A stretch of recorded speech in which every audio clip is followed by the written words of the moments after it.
All right, dude, we're live. What's up, Welcome Neil? back.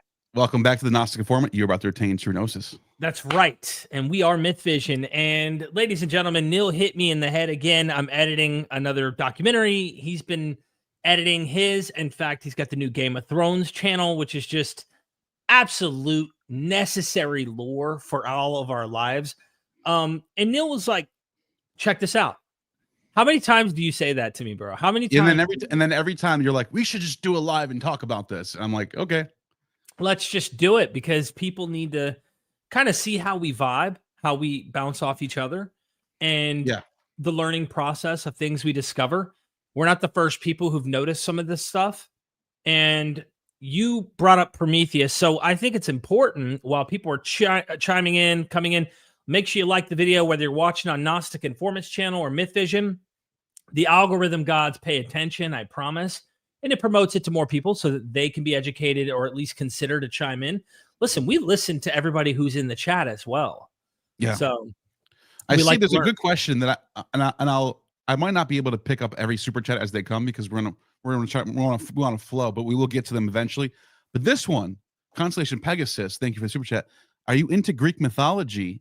Why are you into Greek mythology? You and Derek should do a video going over these books. I agree on the last part. That does need to happen at some point. But the first part is because it's our past. It's our shared history.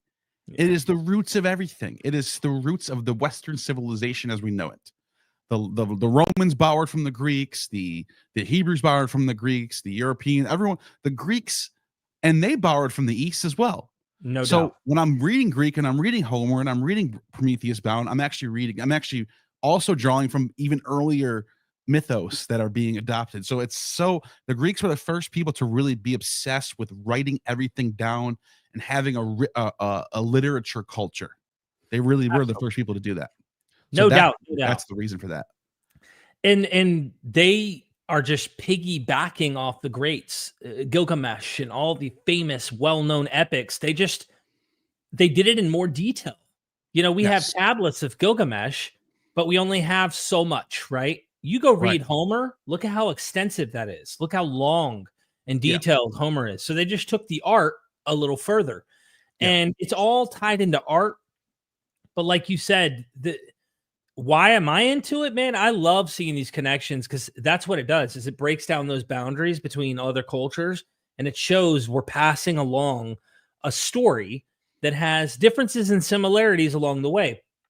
It started off as just, let me find out how the Bible isn't literally the case. It didn't actually happen. But once you get a grasp on mythology and stuff, you start really falling in love with the narratives and the depth that it goes into. So Prometheus, Neil, we need to give a narrative outline. Look at that. Well, I'm just getting that ready. I didn't know it was going to come up so fast. No, you're good. You're good. I set that background up like that. But who is Prometheus?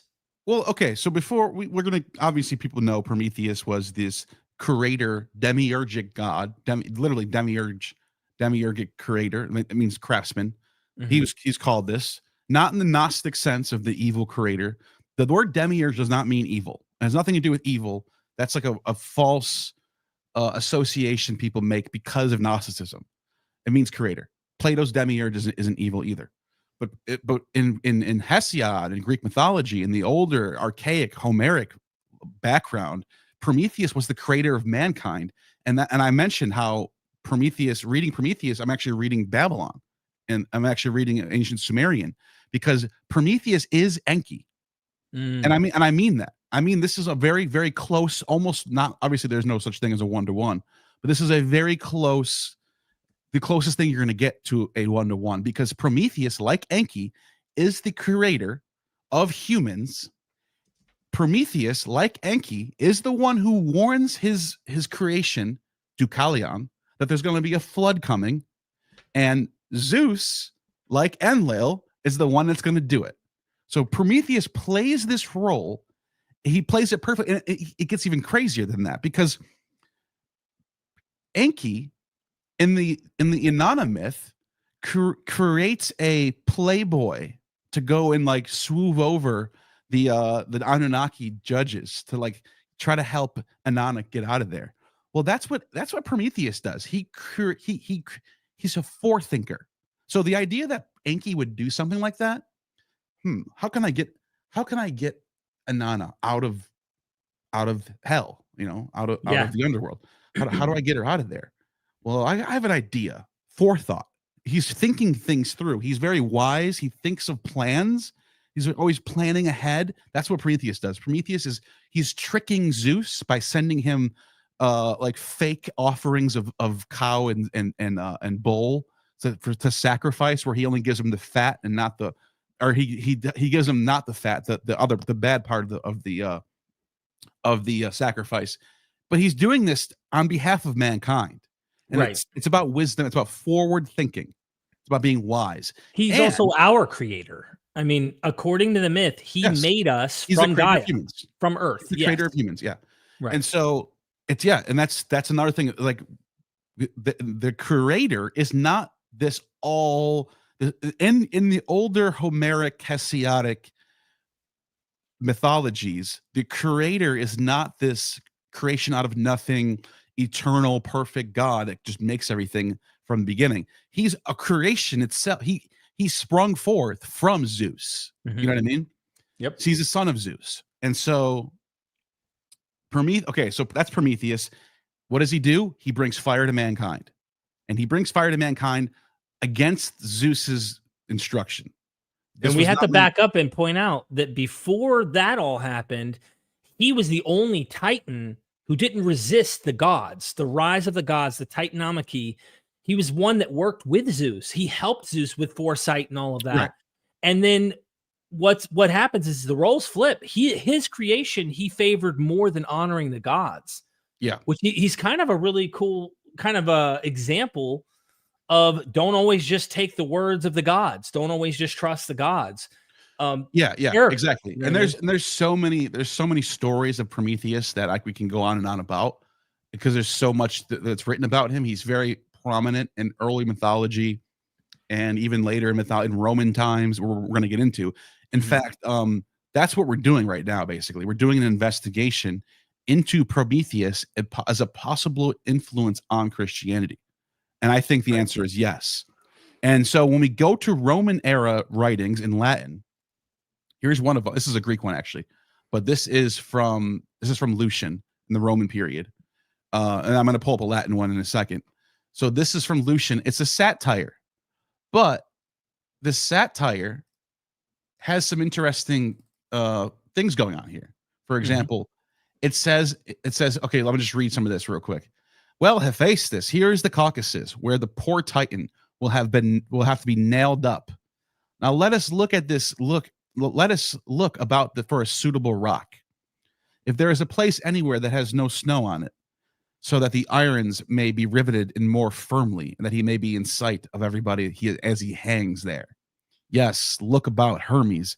We mustn't crucify him low and close to the ground, for that fear that men, his own handiwork, he created men, may come to visit his aid. Because, if he saved mankind, mankind's going to save him. Right. Nor yet on the summit. And by the way, the reason why he's being crucified is because he gave fire to mankind. Okay. Right. For he would be out of sight from below. Suppose we crucify him halfway up, somewhere hereabouts over the ravine, with his hands outstretched. Now, this is a key part. With his hands outstretched. That is very, very key here, because we're trying to find out, is this post? Because Lucian's writing in the 2nd century. We can't say Christians are borrowing from Lucian. But I see a lot of Bible scholars from like divinity school types make this mistake. It's very low IQ thinking. They'll go, "Oh, that source is 2nd century. Well, then it's over with. That myth cannot inspire Christianity." Not necessarily. We do not know if this story predates Lucian's version. Right. Lucian is telling a story that's way older. Prometheus Bound goes back to the 6th century BC in Aeschylus' writings. So we know this was already a story that Lucian's retelling right now. I've seen this mistake happen a lot, where someone will go, "Oh, that's dated to 110. No, the Gospels can't borrow from that." Well, you don't know that. You don't know if this is the first time this is being told. You don't know if this is the first version of this particular story. Anyways, that was a little or that it's in the air simultaneously. Something is influencing. yes, but contemporaneous. That's usually how it works. Is if this is before, then it influenced whatever's after, and we don't know. We can't pin that down. So you're going to point out some sources that seem to indicate for our view for foresight here, being Promethean here, is Yes. we're going to be looking at some sources that might actually indicate a crucifixion for Prometheus long before Christianity, Right. not just in Lucian. Okay, so let me and then that's what I want to do. And let me just finish this off and show something that's pretty interesting here. He says, right, the cliffs are sheer and inaccessible on every side. And so he says, well, Prometheus, don't hang back. Climb up and let yourself be riveted to the mountain. Now, this is a weird part that I wanted to add. It says, come, Hephaestus and Hermes. At any rate, you might pity me in an undeserved misfortune. You mean be crucified in your stead? Now, it's like, whoa, that's kind of an interesting little motif, being crucified in your stead. The instant we disobey the order of Zeus, obviously, don't you suppose that the Caucasus has room enough to hold 2 more pegged up? Now think of that image right there of 3 people on the crosses being crucified. Like, so I just wanted to point that out, that Lucian is playing around with this motif of 3 crucified people. Now, the question that we're trying to analyze here is, does this have any pre-Christian roots? Is this a retelling that Lucian's telling? Is he influenced by Christians, maybe? Well, here's what I want to first start off with. Iconography. Number 1, iconography. And I'm going to go back to contemporary sources of what's his name? Of Marshall. So in my notes here, I have, this is an Etruscan. I'm going to share my screen. Yep. I have it zoomed in too, if you want me to pull mine up. The mirrors. Yeah. Both of you have 2 of them? Yeah, I've got 2 different mirrors here. Yes.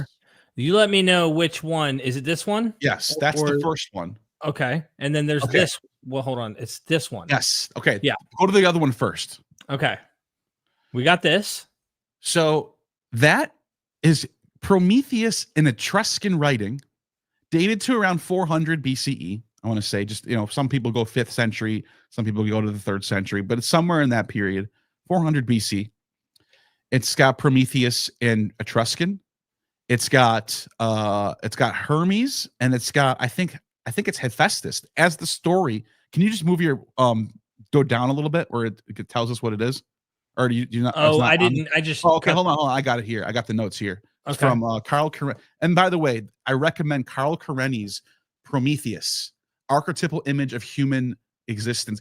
This is one of the best books on Prometheus that exist. Just like his Dionysus book is one of the best books on Dionysus, his Prometheus book, Carl Karenny is the GOAT, dude. Yeah. He's my favorite scholar of all time. I learned so much from reading him. He's so good. But in his book, he explains that this is Prometheus between Heracles and Apollo. I'm sorry. Got it. He was neither of those 2.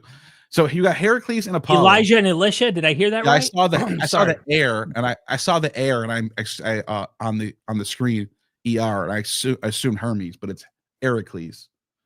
Anyways, and Apollo, Elijah and Elisha. You said, yeah, exactly. Yeah, right. So what do we see here? Well, what's so fascinating about this? And it says dated to, 4th century. Okay, you can see. Look at his right hand on our left side. His right, our left. Can you zoom in on that? I could try to go in more. Let's see if we can. Go as far in as you can. There we go. I'll move over. Look at that. You can see clearly there's a nail through his wrist, which is exactly what happens with Jesus. He gets the nails through his wrist, right? Yeah, I mean, they do his hands, they call it, but that's part of where they were actually crucifying. In this area, it was where they put they actually crucified the wrist, though, according to James Tabor was on the other day saying they actually put the nail through the wrist. I believe it was to the wrist. Yeah. And you probably were lucky if you can bleed out that way before, if it goes through, if it doesn't go through anything important, you're going to be up there for pull that up. Someone in the chat's probably in there that watched. I can't. Yeah, I don't know. I didn't prepare for this. Either way, this is an artistic rendition anyway. Yeah, and I just wanted people to see that there's obviously a nail going through his wrist, Now, the reason why this is so important is because in the Prometheus Bound, the original story from Aeschylus, going back to the 6th century BCE, he's chained up. He's chained up. It doesn't say I don't think it uses the word nail ever. I could do a word search. I have Prometheus Bound right here. I could do a word search right now and just see if there's a word nail. Oh, no. Okay. There is the word. He does get nailed up by Hephaestus.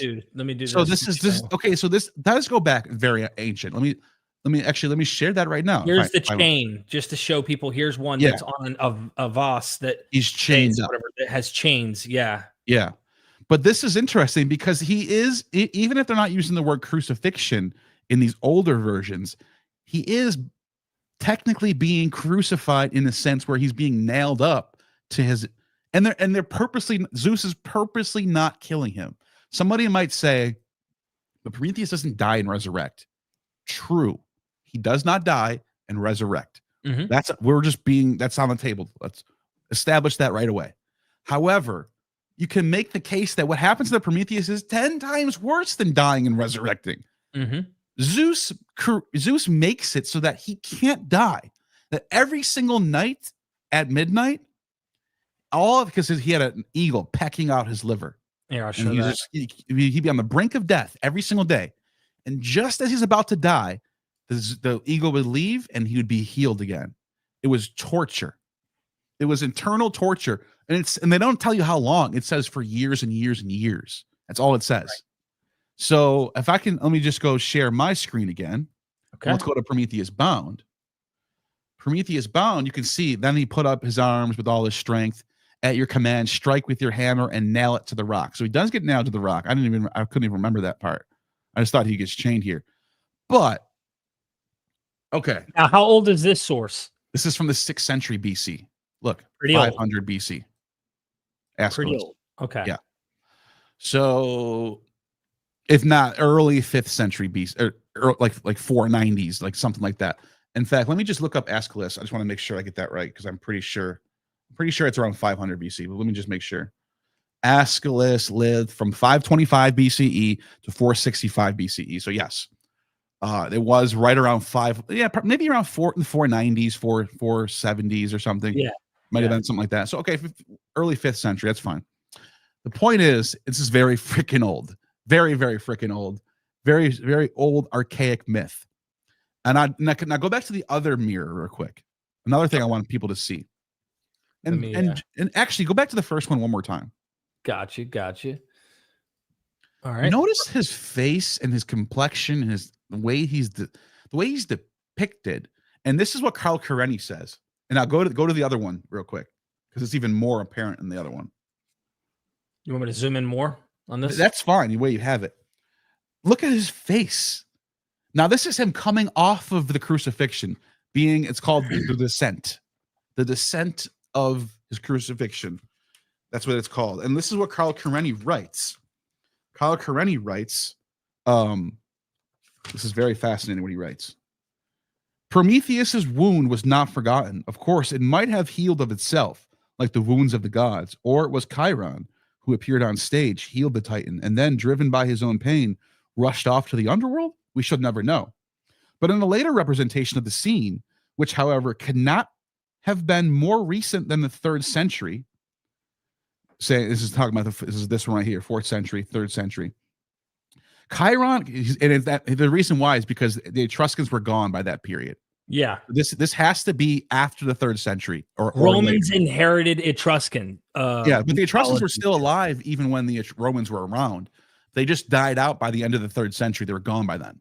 Right. By the time you get to like the wars between the Carthaginians and the Romans, there's no more Etruscans being mentioned in sources. They're gone. They just get like swallowed up into the Roman population. Anyways, it says, but in a later representation, which cannot have been more recent than the 3rd century, Chiron is replaced by the god who by then had been taken over the role of the healing Centaur in the entire Greek world and in Italy, Apollo. So Apollo's healing him here. On a 3rd century Etruscan mirror found in a tomb near Bolsena, there is a scene that moves us strangely. it recalls the descent from the cross. Mm. After the manner of the Etruscan art of the period, the solemnity of the scene is emphasized by a temple in the background. I don't want to see the temple in the Let me background. back out a little bit and do Yeah. this. Okay, so I wonder if he's is it talking the about other like one? that. No, this is the one. This is the right one. Okay. A Maybe temple in it's the this up background. at the top. I don't know. That's what it must be. It must be something like that. He must be seeing something. It says, before the temple, we see Prometheus in an attitude suggesting that he had been just taken down from his cliff. He is leaning on a god and a goddess. Is this the right one? While Hercules merely sits resting, the name of the deities are inscribed in their Etruscan forms. The goddess is Athena, and the god is Asclepius. Let me just make sure this is the right. Okay, because this I found, just so you know, this might be the one he's talking about, because this one I found, and I wanted to zoom this in. I found this while you were researching. Oh, that's the one. That's the one that he looks like. Okay, there's the temple in the background and everything. Okay. Oh, okay, that's the one. This is the one we're supposed to be looking at. Good point. Yep. Okay, thank you for I'm glad I caught it. Yeah, good catch. But this one, okay, this one's harder to see, but my point still everything I just said still applies. Just remember, this is the image. We're at the right one. We're doing this on the fly. This is an investigation that we're doing on the fly. Yeah, look at his face, though. He has that Christ. This is a later version of Christ. The earliest version of Christ didn't look like this, which makes me think there was some adopting going on. As Christianity spreads throughout the Roman Empire, it becomes more like its people that are adopting it. Mm-hmm. It becomes more Romanized, more Christian, more Greekized, more Hellenized. So, okay, this is what he writes. He's being taken off of the cross, the descent of the cross. The names of the deities are inscribed in Etruscan forms. The goddess is Athena. The god is Asclepius, the healer, in the form of a handsome youth. We spoke at the beginning of the present work of a striking resemblance and a striking contrast between Prometheus and the Christian savior. So, okay, that is pretty cool. Now, that's the one. That's the Etruscan community. That's literally the mirror that you're showing us too. That's not even just like an image Prometheus of it. Unbound reads Asclepius, Prometheus, Minerva, and Hercule. This is one of the 3 preserved depictions of the story of Prometheus Unbound in Etruscan art. In addition, this is the only certain depiction of Asclepius, the god of healing, in Etruscan art. Interesting. And by the way, there might be. Yeah. Okay. Just go back to the other one more time. The one that I thought was this one at first, because it's also of the descent. Now this one doesn't have Athena and this one has Apollo and Hercules. Got it. So that's who's helping him down, Apollo and Hercules. And so you can see, just look at his face. Like, doesn't that, if you saw that, if someone just showed you this image and didn't say anything, you'd go, what is this? You go, oh, it looks like Jesus. Christ. It looks like Christ with his disciples doing something. I don't know what he's doing, but that's what it just has, that feel. Mm-hmm. And so it makes me think that they're adopting a lot of this stuff in Christianity, not necessarily for the Gospels, post-Gospels, iconography wise. These things take time. Christianity does not just stay the same forever after the Gospels are written. It changes. So, okay, let's go back to the question: does the crucifixion happen or before the Gospels? Is it possible the Gospels are drawing from the crucifixion? Well, we do have one source from, let me see if I can find it in my notes. Here it is. This is from Marshall's Epigrams. It's dated to right around 80 to 85 AD. Okay. So it's right when Mark, contemporaneous to we're talking, and there's no way they know about the Gospels. There's no way Marshall knows about the Gospels yet. The chances are like 1%. But let's just read it. Oh, let me drop mine. Go ahead. As Prometheus, bound on a Scythian crag, fed the tireless bird with his 2 abundant breasts, so did Laureus, hanging on no sham cross, give his naked flesh to the Caledonian bear.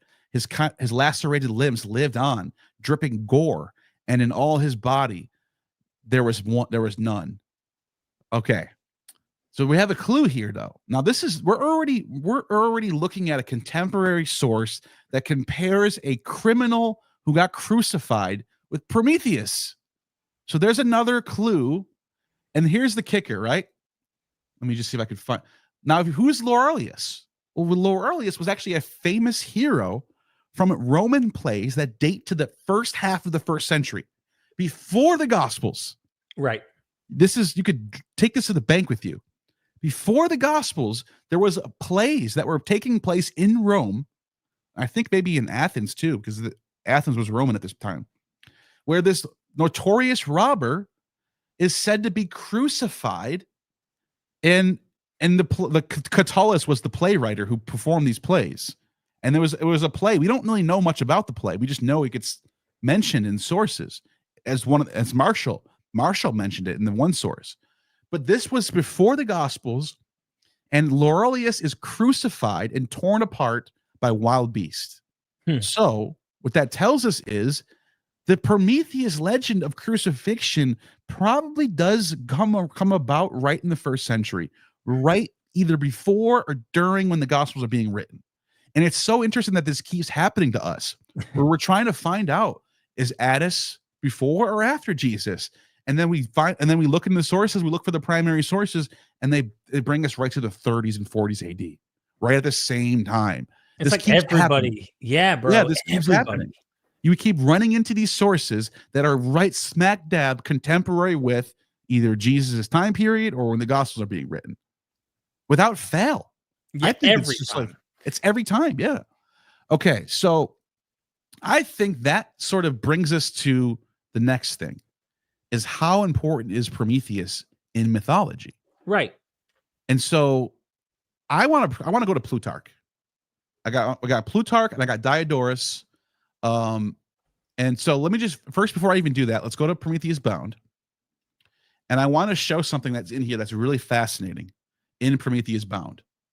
So let me I have my notes here. Let me just make sure I get the right one. Prometheus Bound.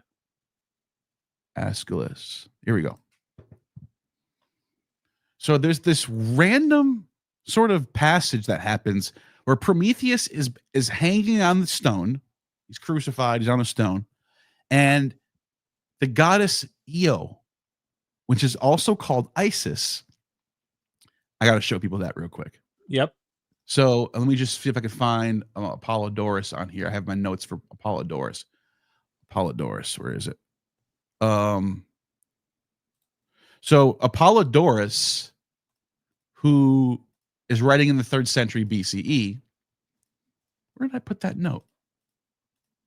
You sent it a shot to me on Facebook, though. Did I? So I thought you did. I'm wondering if you can pull that up real quick. I can. Oh, here we go. Here we go. You got it? I found Apollodorus. Okay. So let me just switch over my screen and stop sharing this, and pull up Apollodorus. So obviously Apollodorus writes about Prometheus. He talks about the devouring of the liver. But if you do a word search in Apollodorus for Isis, he says this: the Egyptians call Isis and Io. Likewise, they call the same name Isis. Oh, I'm sorry. Let me read that correctly. She set up an image of Demeter, whom the Egyptians call Isis, and Io, likewise, they call by the name of Isis. So Isis is Demeter and Isis Io. is Demeter. She's Venus. She's Isis. She's Persephone. If you read Apuleius's Golden Ass, you find out Isis is all the goddesses. She's all the goddesses. Like she's just the most dankest goddess there is. Yeah. But let's go back real quick where it says she roamed all around Syria. This is talking about her, because there was revealed to her that the wife of the king of Byblus was nursing her son, and having found Epaphus, she came to Egypt and was married to Telegonus, who reigned over. Okay. Now, we're going to find out what's going on with Epaphus and Isis. Before that, we got to go to Prometheus Bound. So there's this random passage in Prometheus Bound where he's talking to Io, aka Isis, as the Greeks thought. The Greeks thought Io was Isis. The same way they thought Dionysus was Osiris, they thought Io was Isis. And it says, this is what Prometheus says to her. He says, she has heard about her journey right to the end, but that she can know that what she has heard from me is not an empty story. So he tells her this prophecy. And this is what he says. He says, openly and not riddling words, as Zeus's glorious consort that was to be. Does any of this strike a chord with you? From there, in gadfly-driven madness, you rushed on your way along the coast of the Gulf of Rhea. From then, which you have then had to run, as it were, before the storm, wandering the opposite direction. Know well that the future that the arm of the sea shall be called Ionian, which is named after her, apparently. Yeah. Be for all mankind memorial to your journey. You have all of this evidence that my mind can, let me just go to the next page.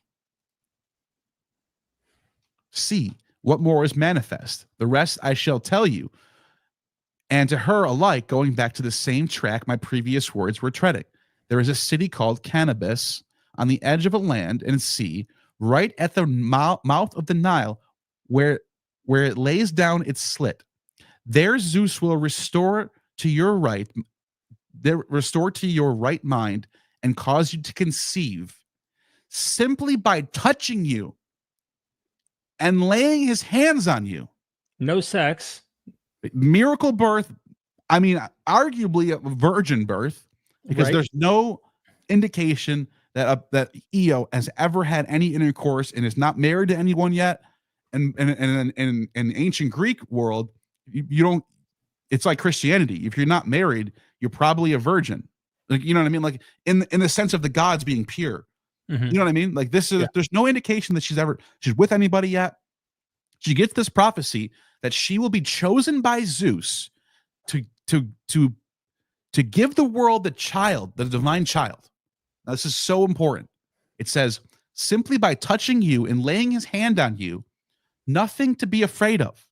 You will bear a black child, Epaphus, named after the manner in which Zeus engendered him. He will reap the fruits of all the land that is watered by the broad flowing Nile. The fifth generation from him, a female brood of 50 children. Guess what this means? The Danads.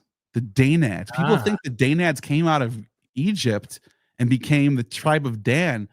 The Danites. This makes that whole thing made more interesting. It's all connected. Like, I know. And they're in Homer too. So they're mentioned in they're seafaring people like Dan is. Yeah. I'm just saying, I don't know how far I think there might be something to this, at least in the tradition, that the Danite tribe, the tribe of Dan in the Bible, might actually be that kind of Greek connected tribe, that the sea people. I think so. I think there might be some truth to that, especially when you start thinking of the Bible and written later times by Hellenistic people who are using the library sources from the Library of Alexandria. Then all of a sudden it makes total sense. While they would start using Homeric age sources like that. And then it says, we'll come back to Argos, not by choice, but in flight from a kindred marriage to their cousins. The cousins, their minds, excited by lust, hawks following close behind the doves. Will come to hunt marriages they should not have been hunting, but God will deny them possessions of their bodies. The Pelasgian land will be drenched with blood by deadly female violence, when the men are audaciously slain in the wakeful night. For each woman will deprive her husband of his life, dipping a two-edged sword in his blood. This is where it gets crazy. The bridal night for my enemies, but one of the girls will be charmed by desire. I'm just looking at what word they use for desire there. Okay, never mind.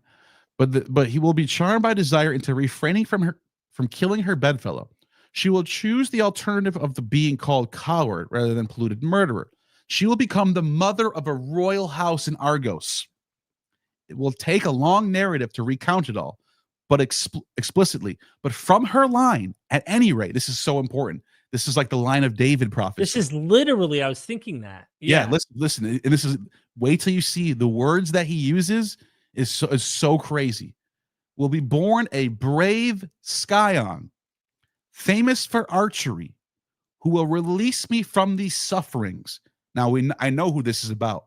This is about Cadmus, king of The Cadmus was the Phoenician king who went to Thebes, set up Thebes. Such is the prophecy that was narrated to me by my mother of ancient birth, Themis the Titaness. But how and in what way is this to happen would take a lengthy narrative to explain. You would profit by nothing by learning it.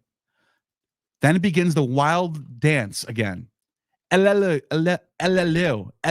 It's a Bacchic chant. Yeah. They start chanting this Bacchic chant. My mind is struck again by hot spasms of madness. I am pricked by the gadfly's fiery dart. The word pricked is kriye. Christed. I am Christed by the gadfly's fiery dart. So this prophecy, look at this right here. This is the Bacchic chant. Io, la la la la lo, la la la la la lo. These are common Bacchic chants. They're putting in footnotes showing this was a common Bacchic chant. And this was, they would say Io, like yo, and the other one was Ya. Yo and Ya, which is like Yahweh. You know what I mean? Yo and Ya. So I'm just like, that's another thing I want people to take note of. You're not just making that connection up. The ancients actually saw that too. Yeah, Plutarch saw this too. Yeah. Plutarch thought that Yahweh was Dionysus because of the Bacchic chants and because and of the way they behaved in the temple and all of that as well. Exactly. Okay. So now we have this prophecy of what's supposed to be the line that produces Dionysus. Did you catch that or no? You only mentioned Cadmus, but I know Cadmus is like the grandfather of. Cadmus is the grandfather of Dionysus. Exactly. In Euripides. This is the golden line. Exactly. It starts off with Prometheus and goes through Io. Prometheus is the creator, and it goes through Io, and then it goes down to Cadmus and then Dionysus, who is born to be the next heir to the throne of Olympus. Mm-hmm. He's the chosen one. Now he's David. He's the Christ. He's the Christ. Yes. And it even uses the word kriye for stung by the gadfly. Yeah. She's from the Christed line, basically. Right. It uses that word, which is very fascinating. Now, we got to go. We can go to Diodorus. We can go to Plutarch. Let's go to Diodorus, because this is where things get pretty interesting. This is what Diodorus says. This is in the 1st century BC, way before the Gospels. Now, I am not unaware that some historians give the following account of Isis and Osiris. The tombs of these gods lie in Nissa in Arabia. Guess what? There is no Nissa in Arabia. You know what this is? Is this this that Beth Shean? I found this out. This is Beth Shean in Israel. Okay. There is no Nissa in Arabia. It's Nissa. The Nissa of Arabia was Beth Shean, or AKA Sidopolis. This is the place you and I went to where there was all the toilets around, ancient toilets, the whole nine. And we recorded like 6 minutes and none of my audio was preserved. For this reason, Dionysus is called Nusaeus. So in this particular version of the account, Dionysus is born in Israel. Like wrap your head around this for a second. Dionysus is born in Israel, according to Diodorus of Sicily. Right. And in that place there stands also a stele of each of the gods bearing an inscription in hieroglyphs. On the stele of Isis it runs, I am Isis, the queen of every land, she who was instructed of Hermes, and whatsoever laws I have established, these can no man make void. I am the eldest daughter of the youngest god Kronos. I am the wife and sister of the king Osiris. I am she who first discovered fruits for mankind. I am the mother of Horus the king. I am she who riseth in the star that is the constellation of the dog. That's going to be the central thing we're looking into in this whole video. Who let the dogs out? I'm just kidding. Go ahead. Because the dog, if you guys know what the dog star is, think about this. Everyone who's watching, have you ever heard someone say, oh, we're in the dog days now? Dog days. That's the hot days of the year. It's July, late July, early August, the hottest time of the year. And the reason why they call it that goes back to the ancient Greeks. It's an ancient Greek legend passed down into our English vocabulary. Dog days. It comes from Kuan Auster. Kuan Auster, dog star. And Isis was the goddess associated with the rising of the dog star. Well, it just turns out, it just happens to be, according to the Orthodox tradition and Catholic tradition, July 22nd is the day when the dog star rises in the sky at a certain time in the morning or something like that. And that's how the ancient Egyptians would know the floods are coming. This is how they measured when they saw the dog star. It's a very bright star rise in the morning. They would say floods are coming, and it was always correct because it would mark the time when floodings would happen in Egypt.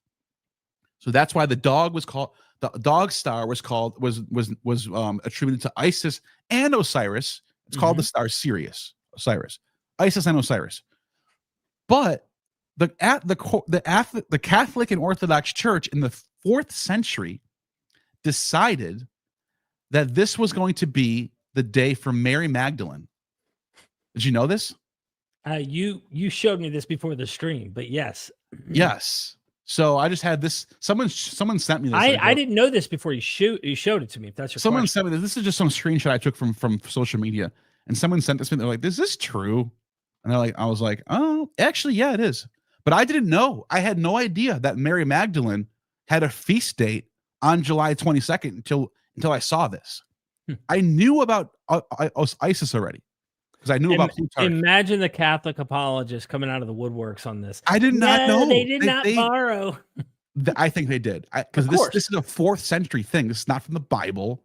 It's not from early Christians. This is a 4th century after the pagans lost and were kicked out of power. This was already a day that was central to the Romans. Yeah. Are you going to keep the same name as? No, you're going to Christianize it. Duh. So July 22nd went from the day of Isis to the day of Mary Magdalene. So, okay. When did the dog star decline in the seasonal shift? Because if this might connect to ancient Babylon and the Assyrian, Babylonian, Mesopotamian stuff, because what happened with Tammuz, and the dying and rising, Inanna, Ishtar, and all that, I guarantee you there's some overlap, because the summertime for them, though, was seen like as a drought type scenario. But in the August rains that would come, it would renew life. And so I'm wondering if there's some seasonal overlap with the dog star and earlier Babylonian stuff, or is that just a local Egyptian ideal that, spreads from there? I'm sure the Babylonian has their own version. I know they have a different name for the star and the constellation Orion too. I forgot what it is right now. But yeah, there's probably something going on with that. So, okay. Now, with that, let's go back to Plutarch. Let's go back to Diodorus, because he says, this is what he says about Prometheus. He says, oh no, I'm sorry. This is what he says about Epaphus. That child that Epaphus has. I want to show you something in Plutarch, actually. Okay. So we're bouncing around, but we're going to go back and forth. I'm just kind of showing you a lot of these sources, right? Okay. We're in Plutarch now. This is late 1st, early 2nd century. He says, the Greeks are wont to consecrate ivy to Dionysus. It is said among the Egyptians that the name for ivy is Kinosiris, meaning the plant of Osiris. Now, Ariston, the author of Athenian colonization, happened upon a letter of Alexarchus in which it was recorded that Dionysus was the son of Zeus and Isis, and is called not Osiris, but Arsaphus, spelled with an A. The name denoting virility. Hermaeus too makes this statement in the first volume of his book, The Egyptians, for he says that Osiris, properly interpreted, means sturdy. I leave out the account of Menasius's, and this is so big. This is so big. Annexation of Dionysus, Osiris, and Serapis to Epaphus. Do you understand what this means? Plutarch is saying, Menasius is saying that the gods Dionysus, Osiris, and Serapis are annexed into one god, who is this child, Epaphus, the one that was prophesied in Prometheus Bound as the golden child that's going to save the world. This is Dionysus, Osiris, and Serapis. And then he says, as well as Anticletus. Statement that Isis was the daughter of Prometheus and was wedded to Dionysus. The fact is that the peculiarities already mentioned regarding the festival and sacrifices carry a conviction more manifest than any testimony of authorities. Here we go. Of the stars, the Egyptians think that the dog star is the star of Isis because it is the bringer of water. They also hold the lion in honor and adorn the hallways with gaping lions. And they regard the Nile, the effusion of Osiris. Okay, one more thing I want to show you. He says, Dionysus. Wait. It's Osiris. Wait, Dionysus. Yeah, Dionysus. He says that Osiris. Let me back up a little bit. Here we go. Okay, so they're talking about Apis, the bull that kept Heliopolis, which they call Menaeus, in which is sacred to Osiris. Some hold it to Apis. Now, if you look up Epaphus, you'll see that Epaphus was connected to the Apis bull, like Osiris is. The name Serapis means Osiris Apis combined. Mm-hmm. So there's all this like cross-pollination going on with Osiris, Dionysus, Horus, and Epaphus. Something weird's going on here. There's some sort of like theology that's going on in Plutarch. And they say, so let's just jump down here a little bit. Oceanus is Osiris, Tethys is Isis, since she kindly nursed the provider of all things. In fact, the Greeks call emission Apusia, and Koiton Sinusia, the sun, Huis, from water, Hydor, and rain, Husai. Dionysus also called Hues, since he is the lord of nature and moisture, and he is no other than Osiris. Right? Mm-hmm. To have heard Osiris pronounce Husiris by the priest, for he regularly spells the name this way, deriving it from all probability to the nature of Osiris and the ceremony of finding him. That Osiris is identical with Dionysus, who could be more fittingly than yourself, Clea. The holy rite. Okay, so for the same reason, many of the Greeks make statues of Dionysus in the form of a bull, and the women of Elis invoke him, praying to the god may come with the hoof of a bull and the epithet applied to Dionysus among the Argives, son of the bull. Now, ready for this? This treatise is called the Holy Ones. The Holy Ones, Ocean. And now, I think it's in here where he says Osiris's name comes from the word Ocean. Where, let me see if I can find it. Here, I think this is it right here. Dionysus was the first to bring the India, the Egypt, the two bulls, the name of one Apis, the other Osiris. That's not the one. Maybe it's, you know what? Let me just put that aside for now. Let me go back to Diodorus real quick. Okay. And let me see if I can find Diodorus where it says Osiris name.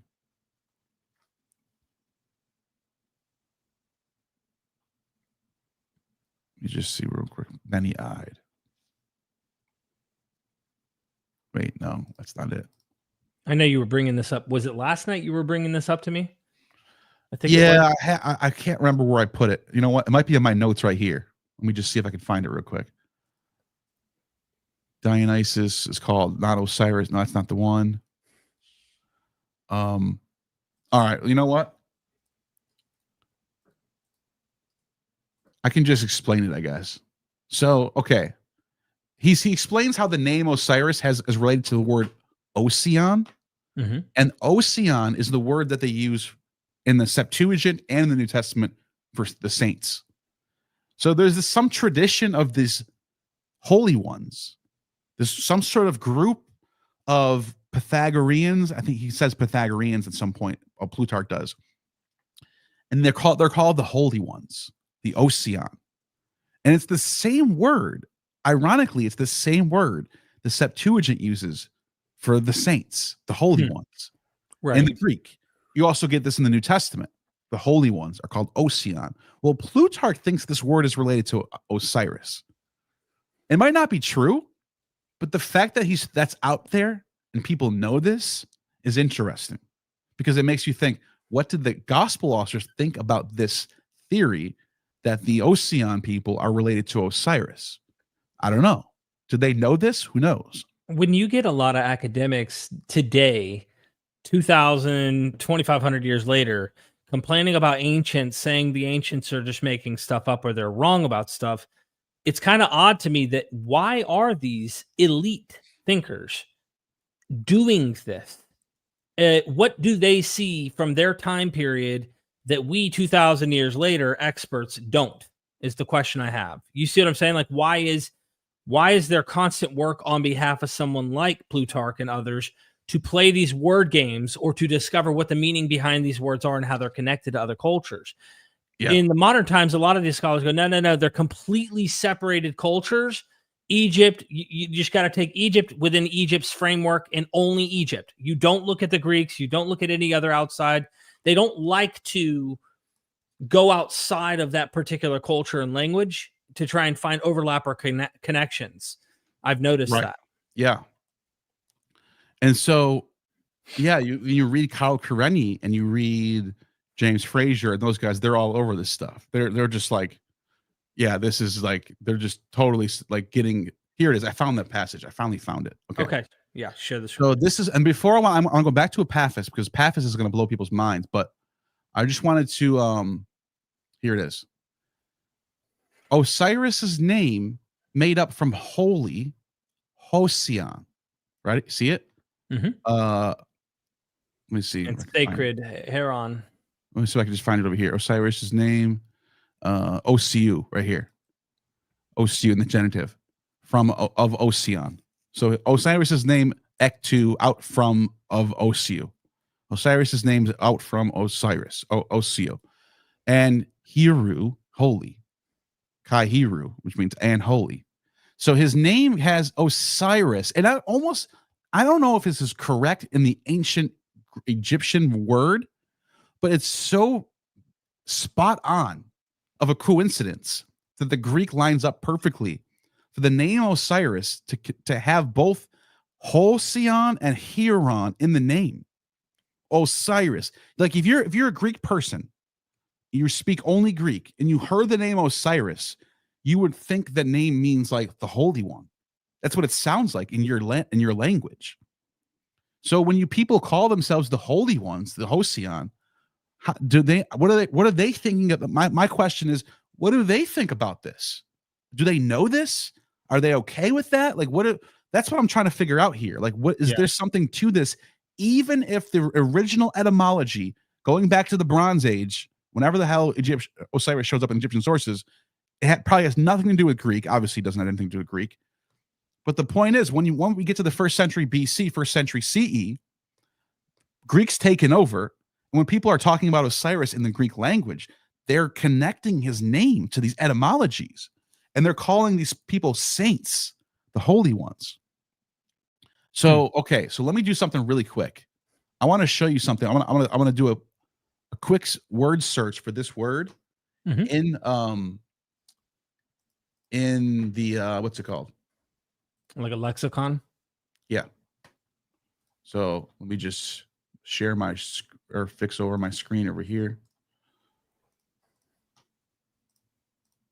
Yeah. Do you see this? Yep. Okay. Osios, hallowed, sanctioned, allowed by the name of God, nature, or nature, decay, justice. So it's sanctioned by divine law, holy. Permitted or not forbidden by divine law, profane. of persons pious, devout, religious, sinless, pure. And you can see where it says right here, the saints, LXX, hoi hosioi. The saints is the same word that they use as Plutarch thinks is related to Osiris. Isn't that interesting? Yeah. I mean, it's to me though, if you're going to have an overlap religiously in the sense of people who are calling themselves holy ones or in some religious context, I imagine there would be some overlap, especially between the Septuagint. Yeah. So I don't know. It'd be really, really interesting to find like a denoted group that calls themselves this on a regular, you know what I mean? Yeah. Okay.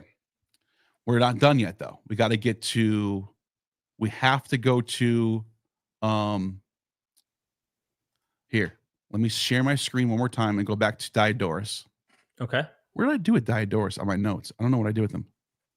Here, let's go to this. This is Aeschylus, same author who wrote Prometheus Bound. This is part of his trilogy, Suppliants, right? And he talks about, well, interesting. He mentions Danaus, our father, the originator of our plan, the leader of our band, surveying the situation like a game board. He abhors the marriage with the sons of Egypt. They're fleeing Egypt, right? To flee headlong over the waves of the sea and put in the land of Argos, from whence originates our race, which claims to derive from the touch and breath of Zeus on the gadfly-driven heifer. That's Io, Isis.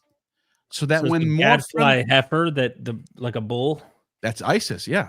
Isis is if you actually look up Isis and like I think we could even see it in her Wikipedia page. It's very, you can see she's connected to the cow. She's the cow. She is Io, and there's a reason why they connected her with Io, because she's connected with that cow. Book of the Heavenly Cow. That's one of the writings. Look. Yep. The Book of the Heavenly Cow is an ancient Egyptian text from the Amarna period. And so, okay, there's a bunch of stuff in there, but I just want people to see like the cow is very much related to here it is right here. As she took on traits originally belonged to Hathor, the preeminent goddess of earlier times. Isis was portrayed wearing Hathor's headdress, a sun disk with the horns of a cow. Now, do you know what Io looks like? No, I imagine Isis. I'll show you. Look. Oh, I can't zoom in on this. They've got the little Moses horns. She always has horns. That's Io. She always has horns. She's Isis. She's the horned Isis. Okay, so real quick, one more while I'm on that, let me just show. Look at that. That's Io. She's the horn goddess. She's the one that brings forth the line, the genealogy that brings forth the savior of mankind, the holy child, the divine child. Now, here's where it gets crazy. I already mentioned how Epaphus, according to Plutarch and Menasius, is Dionysus, Osiris, and Serapis all rolled into one. Right. That's what he says. And so if we go back to where I was just reading and Aeschylus' Suppliants, you see it says, held these emblems of the suppliant, the ancestral gods of Argos. And it says, let me invoke Zeus, the calf of Zeus, the vindicator from beyond the sea, the child of our ancestors, the flower-browsing cow, conceived by a breath. Now it's not a touch, it's a breath. Oh, the fruit of Zeus. The fruit of Zeus's touch. Yeah. And the destined time, appropriately fulfilled, the name derived from that touch. And she gave birth to Epaphus. The word Epaphus means the touched one, the one who was touched. Look, look at this. Xenos Epaphon. Ephepson. Xenos Ephepson. So it means like the one Zeus touches. It's almost like the anointed one. And what I mean by that is that I know it's not Christing where they're not putting oil on him, but he's chosen by being touched by God. Where in the fact that Christ is chosen by being anointed by God. He's the holy child that's born from a mortal woman, right? Right. So in this case, he's the one who's touched by God. He's the anointed one without the oil. It's literally, that's what's going on here. Okay. Now, I want to go to one more source on relating to Epaphus. And I think it's in, let me see. It's in Plutarch. What are your thoughts on this so far? Honestly, it just sounds, there's so much overlap too. Someone pointed out that one of the Greek words there was pneuma, that was used, of course, pertaining to breath. Yep, exactly. Yep. Breath, spirit, yeah. Exactly. I mean, again, it's the same stuff going on. That's very Christian. Yeah, the Christians are drawing from that pneuma that you find that in John, you find that in the Septuagint, you find that in the Greek version. So okay. Here we go. Wait, I just typed in Dionysus. I want to do Epaphus. Yeah. Let me just find something real quick. Is my screen still showing or no? No. Hold on one second. No. By the way, I've got this interesting source of Cleomenes that might be worth bringing up. It doesn't relate to a god being crucified, but the ancient Spartan king, Cleomenes. Yeah. You've read about him, I'm sure. Yeah. And how when he gets crucified, he says after. Well, I'll show the screen after this just to show really interesting ancient crucifixion. Oh yeah. There's a 4th century source about Cupid being crucified. Did you know that? No, you mentioned it before the stream, yeah. Yeah, I'll show that real quick.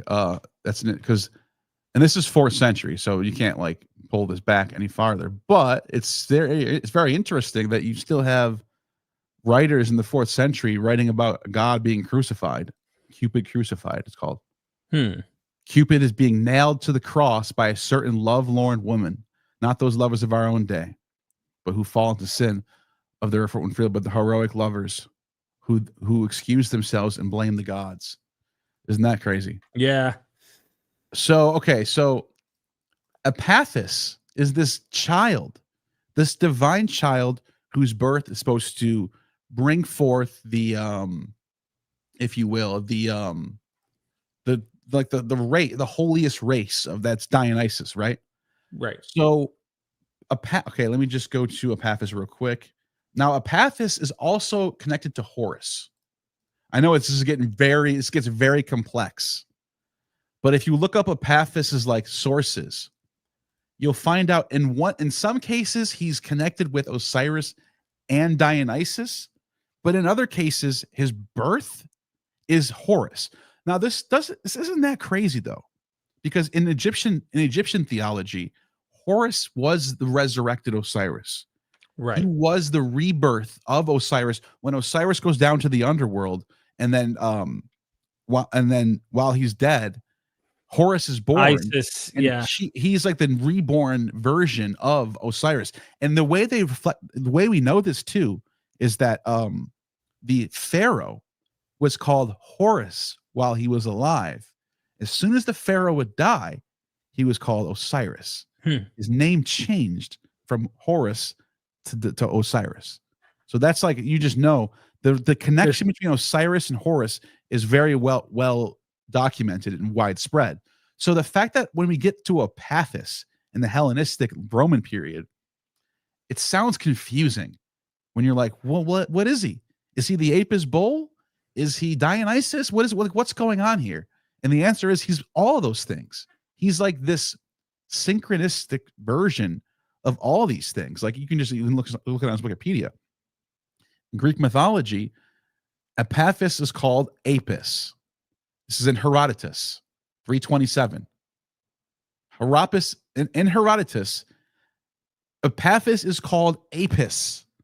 you see how it just went all back to full circle? Now we're back to Apis again. Serapis is Osiris and Apis. Epaphus is Horus and Apis. He's this divine child, son of Isis. The son of Isis is Horus, right? Right. So, okay, so then what's going on here? Well, I'll tell you what's going on here. This is the divine child. This is the myth of the divine child. And so what we end up with is this. Let me just find this. Here we go. That's not it. What we end up with is this. We get this sort of version of Harpocrates, the son of Isis, which is also Epaphus. It says, on the 6th month, at the time of the winter solstice, gave birth to Harpocrates. Now, there's another passage in here that actually completely, what's it called? Confirms this. Because some people have criticized this and go, it says about the time of the winter solstice. And by the way, for anyone who doesn't know this, when Plutarch wrote this, the winter solstice was fixed on December 25th. So when Plutarch's writing this, he's saying around the time of December 25th, Harpocrates was born to Isis, right? And some people go, well, it doesn't say on there. It says peri, around. The word peri is in there. But here's why they're stupid. They haven't read the source. They're just looking at that one passage. The reason why they're stupid is because, let me see if I can find it. Oh, by the way, just want to show people real quick. If you look up Epaphus in the lexicon, it says son of Zeus and Io, a representation of the Egyptian god Apis, right? Okay. And it means to lay or reach on hands, to lay hands on people.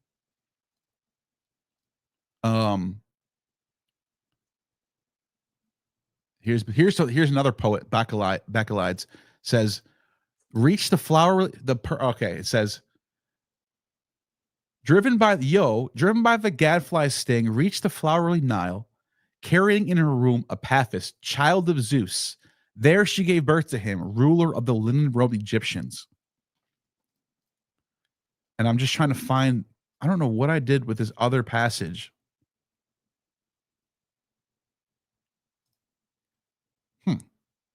In Plutarch's Isis and Osiris pertaining to the winter solstice. Yeah, I'm trying to find, there's another passage. Anyways, here's another passage where it says, Serapis and Sothis signifies pregnancy. Therefore, in Greek, with a change of accent, the star is called the dog star, which they regard as special star of Isis. Just like Mary Magdalene, right? Isn't that interesting? Mary Magdalene and Isis. Okay, I don't know what I did with that passage. I'm totally off the mark here today of my sources. But I'll just pull it up one more time.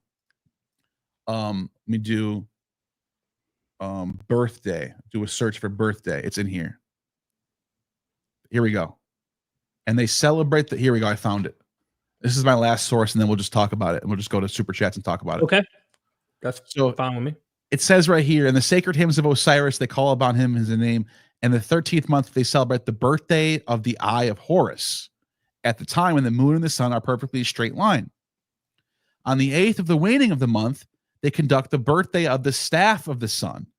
So there's different birthdays, and they're related to the equinoxes and the solstices. You just can't get more obvious than this. Yeah. And it says, moreover, at the time of the winter solstice, at the time, not around, not near, at the time of the winter solstice, they lead the cow 7 times around the temple of the sun, and this circumambulation is called the seeking for Osiris, since the goddess in the winter time yearns for water.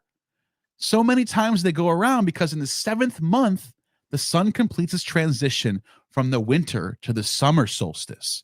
It is also that Horus, the son of Isis, offered sacrifice to the sun first on the 4th day of the month, as it is written in the records entitled the birthdays of Horus. Come on, dude. So if you can't see how December 25th is the birthday of Horus, You're just not you're going like this, dude. You're going like this. Yeah, this is a big issue, right? Let's go full screen, like pop ourselves up here. So Acharya S got like She got hated for this. Yeah, she got hated for saying he was born. I wish she would have been better at showing the primary sources like I'm doing right now. Right. Because she would just kind of just say these things and just kind of throw it out there, and people would go, "Where's your source?" And shame on them for not knowing the sources. Because if you don't know the sources, then you're wrong too. You're both wrong. You know what book I just downloaded earlier? The 16 Crucified Saviors. The old mythicist book from the 1800s that covers 16 crucified saviors, right? Yeah. And the guy made plenty of mistakes. This is like the primitive stages of like comparative mythology that people are trying to compare these myths and stuff. And I was talking to Bob on the phone about this, and he was pointing out that, the guy gets a lot wrong, but he's seeing a pattern that is right. And that's the unfortunate part, is a lot of people aren't seeing that pattern. The weeping and mourning for the beloved. You have this sacred Eros Gamos marriage between the goddess and the god, or, depending on whatever the mythos is. And in my last video, Neil, I don't know if you saw to the end of the documentary where I go through this Marduk myth and point out how this goddess is, there's this ancient 700 BCE Marduk myth. Have I shown you this? That Marduk myth? Pull it up. Pull it up? Okay, let me try to find it. Bear with me here, because it's wild. We should read through it. It is insane. While you're pulling it up, let me read that super chat real quick. Yeah, go ahead. Constellation Pegasus drops a 50 on me. I cannot thank you more. Dude, you rock. Thank you. You really do help me out, man. You really do. Like, I can't thank you more and more. So you never know when your research may lead from one subject. I've been digging into Wicca and came across the Green Man, possibly the oldest thing from prehistory, resembling something like a god. Yes. Lithuania was a holdout for paganism also. Absolutely. So number one, yes, the Green Man is this very archaic old mythology that even makes its way through the Christian era. There's a church in Europe. I forgot where it is. I think it's in France. It might be in England though, where there's the Green Man's face on the side of the church, because they repurposed an old pagan temple into a church, and the Green Man's face is still on it. So weird. And then in Lithuania, he mentioned Lithuania was a holdout for paganism. If you look at Lithuanian religion, the Lithuanian gods, the names of the gods are all purely Indo-European names of old gods, and you find cognates with these gods in Indian religion. So like they have the Osiris and the Devas, and we're talking in all the way in Northern Europe, where they're not worried about India. But what does that tell us? It tells us that the Indian religion is drawing from a source that the Lithuanians are also drawing from, which goes back to ancient, almost probably prehistoric times. And they held on to their gods all the way till today. Lithuania was the last pagan holdout of Europe. That's where yeah. Dude, thank you so much, Constellation. Appreciate that. And Solera Knight, thank you for the $10. Crucifixion is a pure pagan relic of human sacrifice performed to appease a wrathful deity for forgiveness of humanity's sins. Karma, a universal law, has no forgiveness. As one sows, one reaps. I will say this, though, about human sacrifice, as a pagan thing. This is true. The Babylonians had a ritual that they did.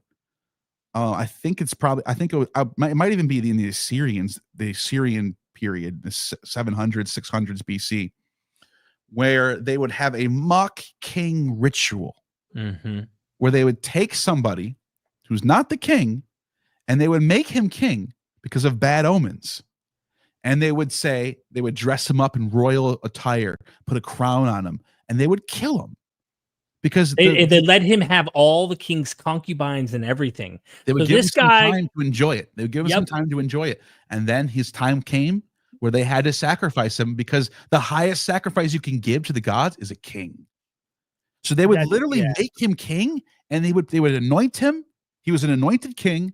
He's a Christ. They would make him literally king by law and then kill him. And then the king would come back out of hiding and go back in power again. So that was the king's way of not having to kill himself by letting someone else become king temporarily, and then it's a very slick way of doing it. Dude, it's that actually relates to the source I'm literally about to read with you. Oh, that's awesome. It's an ancient Assyrian, I believe. It's Bel Marduk. Did we cover all the super chats? Yes. Okay, cool. I'm gonna go ahead and share my screen, and feel free to super chat if you want, and we will get to those shortly. Bear with me 1 second. Okay, check this out, bro. So before we begin, there are scholars who critique this position, right? I think it's insane that they would critique this and not see what this text plainly seems to imply. But as early as 1910, just to read this, the German Assyriologist Heinrich Zimmern believed that the Babylonian god Marduk was a dying and rising vegetation god whose annual return from the dead was celebrated with a great festival. Bro, buckle up, hold your seat tight. Here we go. Okay. Having absorbed the festival celebrating the annual return of Tammuz from the dead. This claim had little basis in fact, but in 1918, Zimmern, though he had proved it with the he had proved it with the publication of a translation of a newly discovered cuneiform inscription about the trial of Marduk. Zimmern, who was a member of both the Christ myth school that denied that Jesus was a historical figure and the Pan-Babylonianism school that traced biblical narratives to Babylonian origins, then argued that the new text showed that the passion and resurrection of Christ drew directly from the trial, death, and resurrection of Marduk. Stephen Langdon published an English translation in 1923. Zimmern's claims were widely repeated but were not fully debunked until 1955. They claim this was debunked when Wolfram von Soden published a comprehensive refutation pointing to errors Zimmern had made in both philology and Assyriology. Nevertheless, Zimmern's claims continue to be cited in the works of history down to recent decades. Below, I present a translated excerpt of Zimmern's introduction to his translation, followed by Langdon's discussion in English translation and excerpts in English translation from Soden's refutation. Now, we're not going to read all this. Mm-hmm. I recommend you do go and read. All you got to do is look up Marduk's death and dying and resurrection. Okay. The website will come up on Google. The death and resurrection of Bel Marduk. We're not even going to read the preface. I literally want you to come into this with a clean slate. Read this with me, Nil. In fact, you read it, or do you want me to read it? You can read it. Okay. Let's go. That is Bel. Now, you know, the ... for anybody who's watching and sees this, that's broken off. That text, that clay fragment doesn't have a discernible, it's either broken off or they can't read it and they don't know what that says there in these ... sections. Mm-hmm. That is Bel. This is Bel Marduk we're talking about, who was confined in the mountain. He brings him forth. A messenger of his lords hastens saying, who brings him forth? He who goes and brings him forth. He who rides, that is he who to the mountain goes. To which he goes, that is the house of the edge of the mountain wherein they question him. Nebo, who from Barsippa comes, that is he who comes to seek after the welfare of his father, Marduk, who is held captive. Thee, who is in the streets, hasten. They seek for Bel, saying, where is he held captive? Thee, who stretches out her hands, she prays to Sin and Shamash, saying, give life to Bel. Mm-hmm. The gate of thee, to which she goes, that is the gate of the grave. She goes there seeking him. The twins who at the gate of Esagila stand, these are his watchmen. They are appointed to guard him. So there's two guardsmen, just like you see with, the two guards at the tomb of Jesus, or you might say the two genies that are always guarding the tree of life, or the two cherubim that guard the garden of Eden, the covenant, Ark of the Covenant. Bro, the list goes on and on. You typically have two watchmen, divine watchmen. They're appointed to guard him. Thee who make lament. That means when the gods bound him, he perished from among the living. That means Bel Marduk is dead, dude. The text is saying he gets killed, right? Into the house of bondage from the sun and light, they caused him to descend. So he's in the mountain, in the underworld, no light, all darkness. Thee, which touch him beneath, and with which they clothe him, these are the wounds in which they wound him. With his blood they are dyed. The goddess who tarries with him has descended to seek for his welfare. Here is this Ishtar, Inanna, Isis seeking the body of Osiris. It's the same motif. Yeah. The son of Aser, who goes not with him, saying, "Not am I a sinner, and not shall I be wounded. For thee of Aser have revealed my judgment before him, and have declared my judgment. This one who goes not with him, this son of Aser, he is a watchman. He is appointed over him. He guards the prison over him. This head, which is bound to the door, Beltis of Babylon, that is the head of the malefactor whom they smite." So they find someone guilty along with Marduk, whom they smite, who they kill. They sacrifice someone with Marduk, who's now considered guilty, supposedly sinned, and slay with him. His head they bind to the neck of the Beltis of Babylon. Nebo, who returns to Barsippa and who in the gate was placed, after Bel went to the mountain lower world, that means the city fell into tumult because of him and fighting within it they made. So when the god is no longer on his throne, chaos ensues. Because when the god's present, order. When the god is gone, you're talking about chaos. By the way, this is a 700 BCE tablet. We're talking 700 years before Christ. The reed pigsties, which are before the way of Nebo, as he comes from Barsippa to adore him. Nebo, who comes and stands over him and regards him. That means this sinner who is with Bel, that he is with Bel as he sees. The priest of incantation who go before him reciting an incantation, they are his people. So the priest of the god are his people who well before him. The Magi, who goes before the Beltis of Babylon, that is the messenger. He weeps before her, staying unto the mountain, lower world, they have taken him. She goes down, saying, "O my brother, O my brother." His garments, which he caused to be brought to Beltis of Erech, these are his raiment, which they took from him. Remember, Jesus gets robed, and then they tear off all his clothes. I'm just saying, there seems to be this motif, and you brought up the Babylonian king. They stripped the king of all his regalia the same way they did with Inanna. Let me show you. Yeah, go ahead. Let me show you where it says. I mean, there's a lot of sources on this, but even Wikipedia has put together some just basic facts about what happened. The substitute king ritual was a relatively rare ancient Mesopotamian religious rite of human sacrifice, documented most clearly in Sumer, Babylon, and Assyria, which was performed to safeguard the king from danger perceived to come from evil omens. Remember in the Sanchon the Athens story, yes, where it says, in order to, what does it say again? I wonder if we can you pull that up? Do you have that source? You want me to get the Eusebius source? Philo of Biblo, yes, Eusebius, yes. Yeah, it's preparation for the gospel. Okay, well, I'm going to keep reading this. Can you pull that up and find where he sacrifices his only son, Judah? All right, and I'm going to keep reading this. Okay, these omens were generally thought to arise from a certain astronomical event, such as eclipses.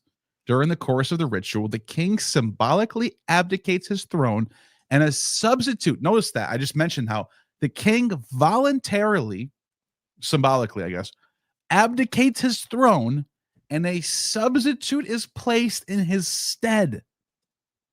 That's so crazy. He would literally stop being king and he would go on a ritual. What do you call it when you're kicked out? Banishment. You go on a ritual banishment from his own nation. And though he possessed no real power, the substitute king would live and hold court at the palace and enjoy the wealth and prestige of the king. Mm-hmm. I'm just going to skip a little bit over. It says the ritual was performed because of evil omens. These omens were derived from eclipse. I already read that part. All right. A tablet describing the ritual in the library of Ashurbanipal states the reason for this performance. The evil portent of evil and unlucky signs, eclipses of the moon, the sun, Jupiter, Venus, Mercury, and Saturn and Mars. Tablet 20 of Enuma and Anu Elil, a record collection of astronomical omens. If an eclipse of the moon takes place and the planet Jupiter is present in the eclipse, the king is safe. A noble dignitary will die in his stead. Ritual procedure. When it had been determined that the ritual was necessary, scholars from the king's inner circle would inform him. Sometimes this was done solely by the chief exorcist, though generally it seemed that a group of high-level scholars, such as the chief exorcist, chief scribe, and chief chanter, would collectively inform the kings of eclipses' bad omens. I'm trying to find what They're they like actually prophets. They're kind of like prophets. do. Oh yeah, they are. Warn. After receiving permission from the king, the chief exorcist began searching for a man to serve as a substitute. Generally, this was condemned criminal, prisoner of war, political adversary, menial laborer. An ideal substitute was someone whose death would not cause a great deal of unrest among the people.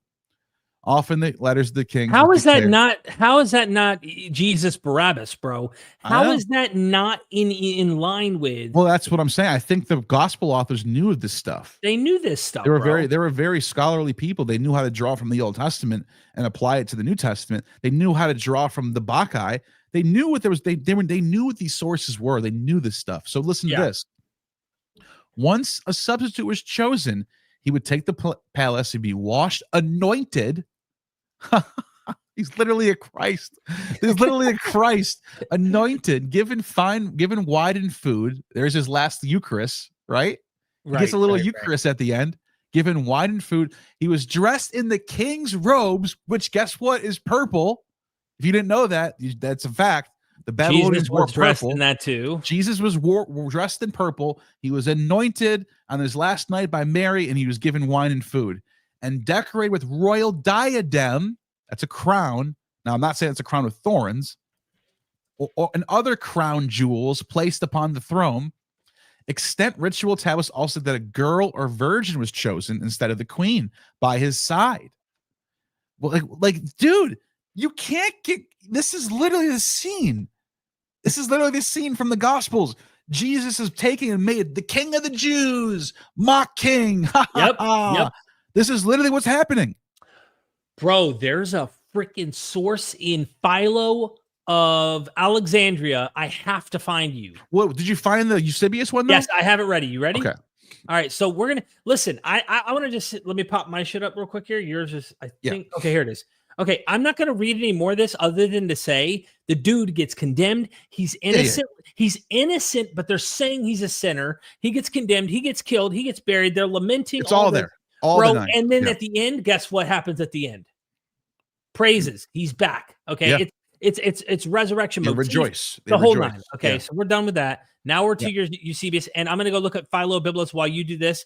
I wanted you to read this one first before I go over here to this part. This is all in preparation for the gospel, just to point out that after he does this, he circumcises himself. Kronos also, going around the world, gives the kingdom of Attica to his own daughter, Athena. But then on the occurrence of pestilence, on mortality, look, that's the part that I wanted to show people.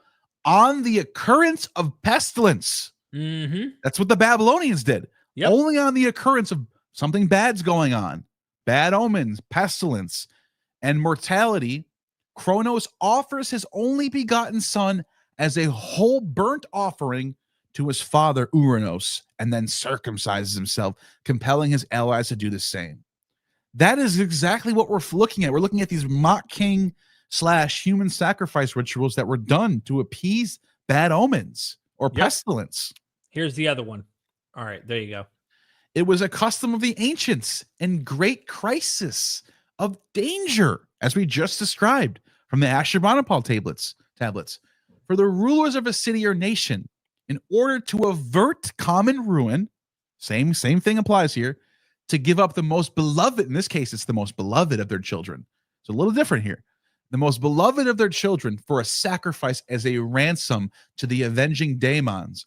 And those who were thus given up were sacrificed with mystic rites. Kronos then, whom the Phoenicians call El or Elus, was the king of the country, and subsequently, after his decease, was deified as the star Saturn, had by a nymph of the country named Anobret, an only begotten son, whom they on this account called Yedud, the only begotten, being still called among the Phoenicians. And when very great dangers from war beset the country, he arrayed his son in royal apparel, purple crown, king, and prepared an altar and sacrificed him. By the way, Saturn is the planet that's linked with the god, the Babylonian god. What's his name? Babylonian god Saturn. It's Ninurta. Okay. And I think Ninurta is also connected with kingship, I think. Yes, and The he king? fights a Yeah. 7-headed dragon. We have an ancient inscription of him fighting. Actually, I have that image right here. You want me to pop it up? Yeah. This is the same kingly motif you find in the book of Revelation where Christ fights Leviathan, the ancient sea dragon. You get the same ancient Babylonian, Mesopotamian, which, by the way, it finds its way in everything. And Here it is. Greeks, Here it is. In Yep. later times, Ninurta's reputation was fierce popular among the Assyrians. In the late 2nd BC, Assyrian kings frequently held names which included the name of Ninurta, such as Tukulti Ninurta, Ninurta Apel Akur, Ninurta Tukulta Ashur. The kings are this is like Osiris, because the kings were named after Horus and Osiris. In Babylon, they're named after Saturn. The kings are Saturn is the king god. Mm-hmm. So that's why when we read Philo of Byblos or Sanchoniathon, whoever wrote this, he's saying that the kings are represented as, it says, like, after his decease was deified as the star Saturn. Boom. You can see the connection there. Yep. Absolutely. And of course, that's what ancient Babylonians did as well. Yeah. With their kings. And I think that's amazing to see how that also penetrates into the Greek world and stuff. But I wanted to just show Ninurta. That's Ninurta, the king, and you could see the deity horned crown fighting the 7-headed dragon or beast. Yep. And in the book of Revelation, we literally have a 7-headed dragon show up again. I mean, come on, ladies and gentlemen, like it's all related somehow. So I really, really love finding this stuff out. Yeah. And then, you know what? I want to make one mention about this. All right. Yeah, dude. Right. In the Greek, which we have a translation here, and this is like transliterated, I believe, in a book by Giovanni Garbini, in the last documentary I did, he thinks that the Ugaritic text actually says the name Yahweh. My son's name is Yah. And I know there's criticism where other scholars try to say, no, this is Yam, this is Yam, this is Yam. Because yes, Yam is a son of El. But get this. Yam is also called Yah too. Yeah. So they have a same theophoric overlap. But his complaint was he went to Eusebius. Listen to what the text you just read says, that they still call Yedud, which we are saying is related to this same deity that is the Judean storm god Yahweh. Okay, this Yedud, they still call him this among the Phoenicians to this day, being still so called among the Phoenicians. Oh. This is when Eusebius writes, and at least by Philo of Byblos, and you just reminded me of something too. Yeah. No, go ahead, finish your thought. No, my thought was this. This author is saying to the time they're writing this material, they're still calling this god this name. And Giovanni Garbini says this is evidence that Yahweh was in the Ugaritic pantheon and still being called that among the Phoenicians to the day that they're writing this text we're reading right now. And by the way, Philo Byblos, I think he actually is getting this directly from, what's the name of the early Christian skeptic? He's not a believer. We don't have any of his writings. Oh, Philo Byblos. I don't think Philo Byblos would know Celsus. No, not Celsus. They burned everything this guy had. The other guy, Porphyry. So no, he can't. It can't. Philo Byblos doesn't live that long. Philo Byblos is first century. No, this isn't Philo Byblos burn it. Eusebius is using. Yeah. No. That's true. That's true. We know that. Yeah, that's a fact. So that's what I was saying. Here's how it works. There's the archaic Canaanite Ugaritic version of all this, and then apparently in between Philo of Byblos and the Canaanite, there's this writer named Sanchoniathon. So it goes Canaanite Ugaritic, Sanchoniathon, Philo of Byblos, then Porphyry, then Eusebius. Yep, that's what I meant. That's what we're reading. We're reading a text that's been transmitted through all those sources. Exactly. Fascinating. It's amazing. I love it. Yeah, we almost lost it too. If it wasn't for Eusebius, we wouldn't have it. Exactly, bro. I've got there's also this one. That's Ninurta fighting the dragon, or some kind of Tiamat-like figure there. I'm using some of the stuff in my upcoming documentary that I'm working on right now with Ninurta. So when you brought Ninurta up, it just made me go, ooh, here's my time to show some cool artistic stuff that I've been pulling on. Okay. I want to pop you up. I don't know if we want to hit supers real quick. There's a source in a script I have that I need to find that is Philo of Alexandria. I want to do one more. I want to show one more thing about that Typhon thing. Or You remember the do that if you Typhon have it thing? ready. Yeah. Oh, So with okay. Heracles and Well, Typhon? no, there's a. I think did I show it to you? I might not have showed it to you, but there's a the Typhon. Where did I put it? Typhon's two sons are Judea and Jerusalem. I didn't send this to you yet. I Holy don't know if shit! you I did. gotta find this. My brain's somewhere else right now. I gotta find this right now. Okay, Hold on. you look up that. I'm looking up Philo Biblos right now. Okay. While you're looking that up, I actually have something real quick too. I was going to say if I could do super chats or if you want to.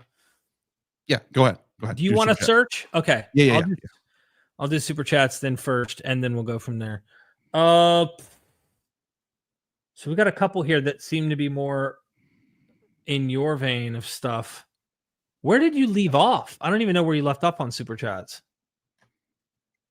I think I left off on this one.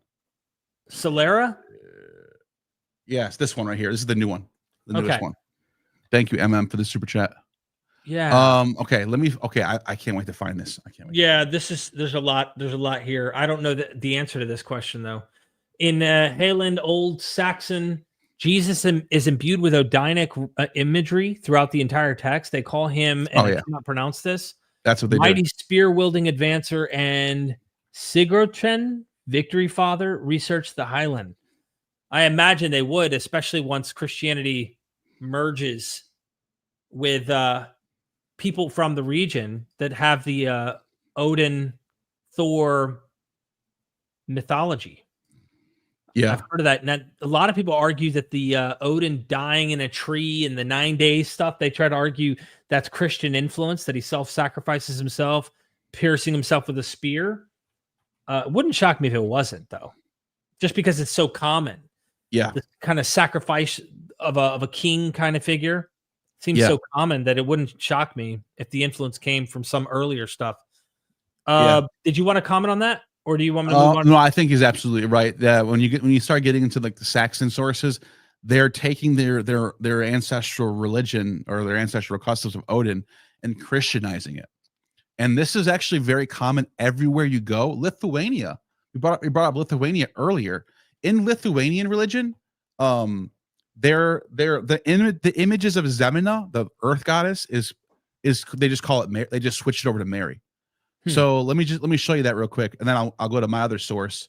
If we go to Zemina, for example, it says the cult diminished. So we're in the same period, the medieval period, as the cult was diminished after baptism of Lithuania, the whole country got baptized, ritually. Zemina's image and functions became influenced by the cult Virgin Mary.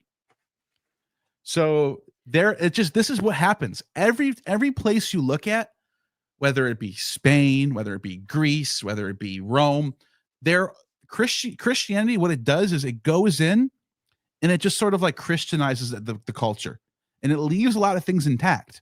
It leaves temples, it leaves hymns, it leaves heroes, and then it like switches things over to Christianize. For example, in Greece, Saint Demetrius has a story where Demeter visits him in a dream and tells him to worship Christ. And that's how they got the followers of Demeter to follow Christ. They do this. This is how they operate. So I actually think they're spot on here. Let me show you one more. I have a few more things, but we could let's do this one and then go to super chat and then another super chat and go back and forth. Yeah, I'm pulling up a source too while you do that. Yeah, this is also from Isis and Osiris. And it says the Egyptians believe that Typhon was of a red complexion. Like this is Typhon and Osiris is like Esau and Jacob. The one of them is evil and red, and the other one is beautiful and the beloved, like the great one, right? It's very similar. Typhon was of a red complexion. Also dedicate a sacrifice of their neat cattle of a red color, but they conduct the examination of these so scrupulously that if an animal has but one hair, black or white, they think it's wrong to sacrifice it. What does that remind you of? Let's see if the chat can do it. Oh, you already said it. Let's see if the chat. Let me just see. Let me just look. I just want to see if there's anyone in the chat. What does that remind you of, chat? Does anyone see if anyone can say it? First one to say it wins. First one to say what I just read. Let me read it again. Well, maybe they just didn't hear it. The Egyptians, because of their belief that Typhon was a red complexion, they dedicate a sacrifice such of their neat cattle as of a red color, but they conduct the examination of these so scrupulously. If an animal has one hair black or white, they think it is wrong to sacrifice it.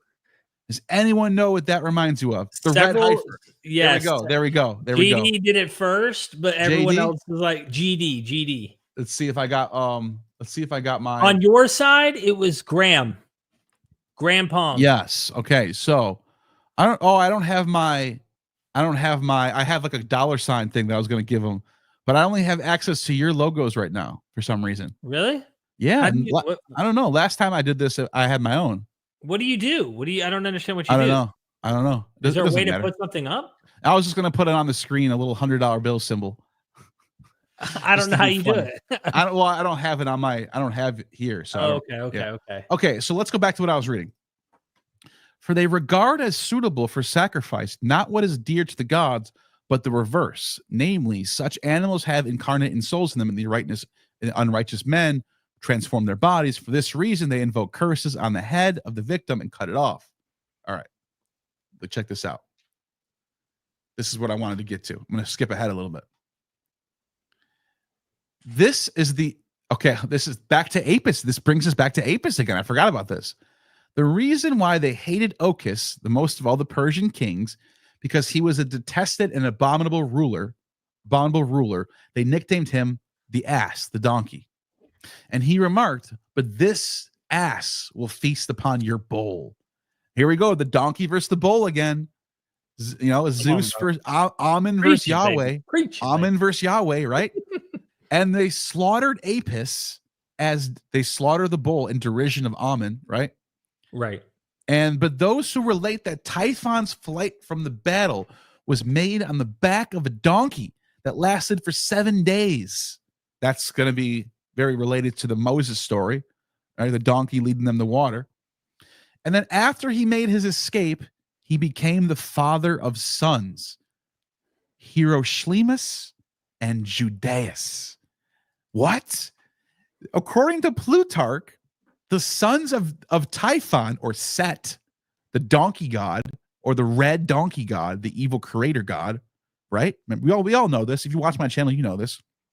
According to Plutarch, the two sons of Set, or Typhon, are Jerusalem and Judah. What? Are manifestly, as very names show, attempting to drag Jewish traditions into the legend. What? The two sons of Typhon are Jerusalem and Judah. That is some crazy lore right there, isn't it? Yes, absolutely. I got something for you that you might enjoy. Yeah, what do you got? This is in the same vein of the stuff we've been doing. It was in Philo of Alexandria's In Flocum, and this is a very fun spot here. Let me do this. All right, check this out. I'm going to read it quick. There was a certain madman named Carabbas. Kind of makes you think of Barabbas, by the way. Afflicted not. I'm just thinking out loud in English here, but I don't know if that's etymologically worded. It would. No, that would match up.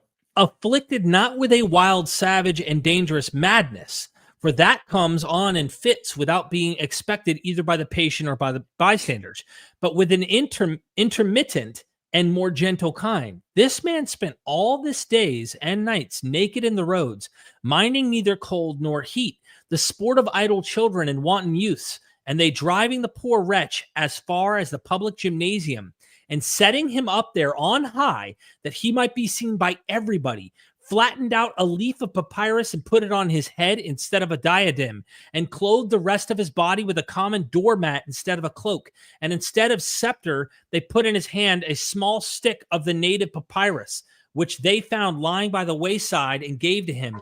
And when, like actors in theatrical spectacles, he had received all the insignia of royal authority and had been dressed and adorned like a king, The young men bearing sticks on Wow. their shoulders stood on each side of him instead of spear bearers, in imitation of the bodyguards of the king. And then others came up, some as if to salute him, and others making as though they wished to plead their cases or causes before him, and others pretending to wish to consult with him about the affairs of the state.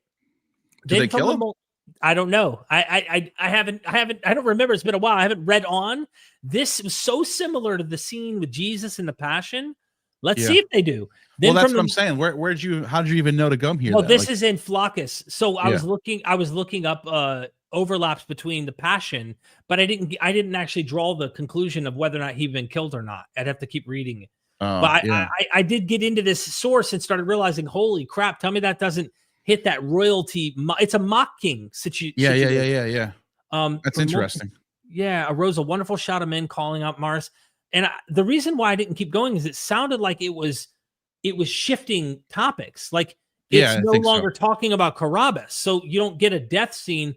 Yeah. I didn't see it. And I was like, okay, maybe it's somewhere else. I don't know. But do a word search for, I was going to say, maybe do a word search for kill, or I don't know.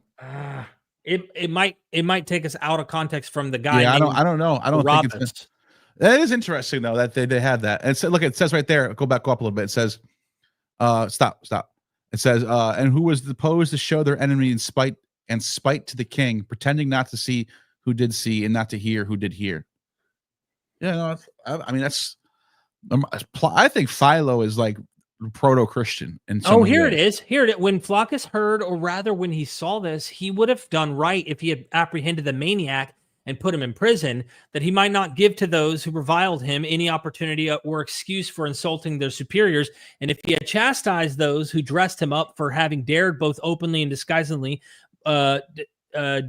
disguisedly, both with words and actions, to insult a king and a friend of Caesar, and one who had been honored by the Roman Senate with imperial authority, but he not only did not punish them, but he did not think fit even to check them, but gave complete license and impunity to all those who designed ill and who were disposed to show their enmity in spite to the king, pretending not to see what he did see and not to hear what he did hear. And when the multitude perceived this, I do not mean the ordinary and well-regulated population of the city, but the mob, which out of its restlessness and love of an unquiet and disorderly life was always filling every place with tumult and confusion, and who, because of their habitual idleness and laziness, were full of treachery and revolutionary plans, they flocking to the theater the first thing in the morning, having already purchased Flaccus for a miserable price, which he, with his mad desire for glory and with his slavish disposition, condescended to take to the injury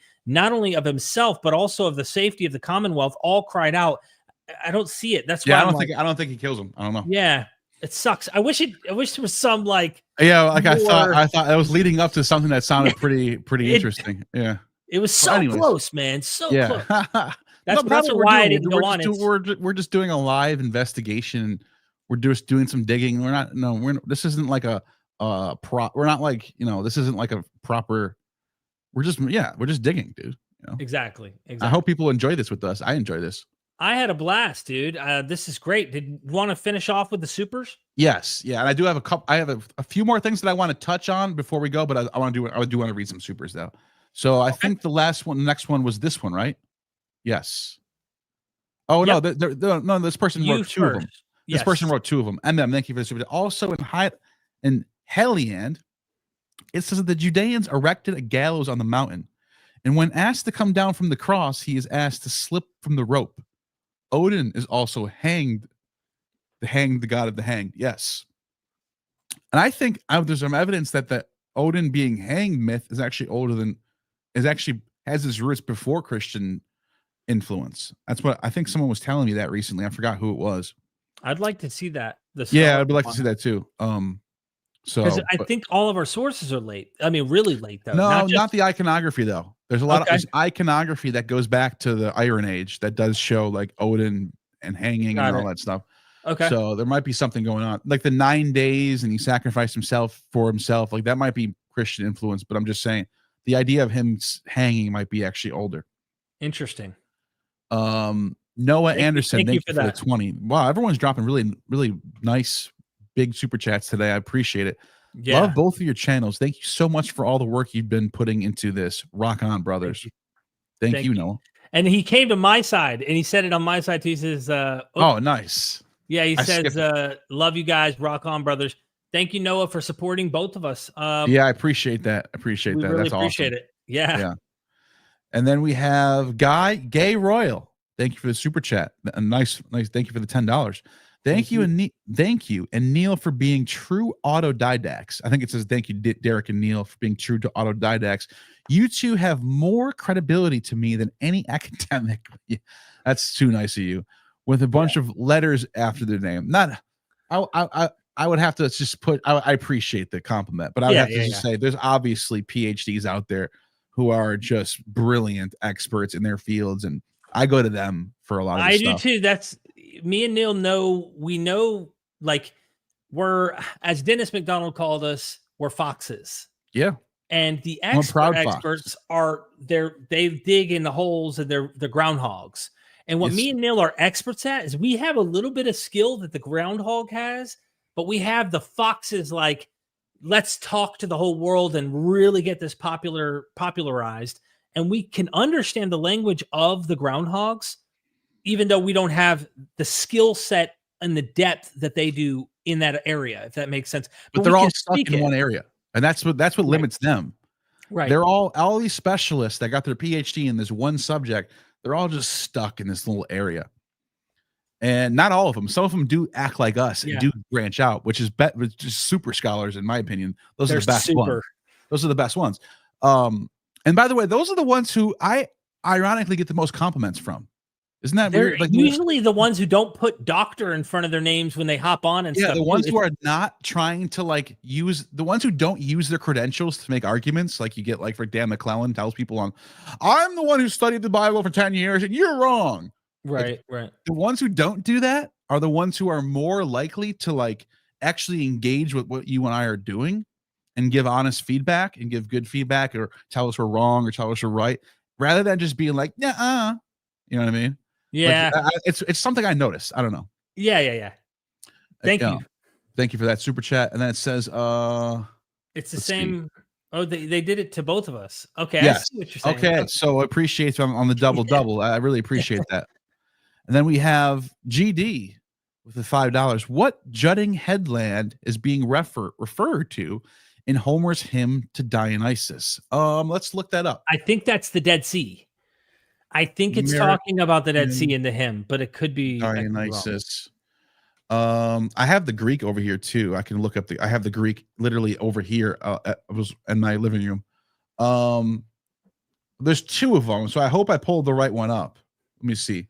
Which he's talking about the one where Dionysus gets captured by the pirates, and they're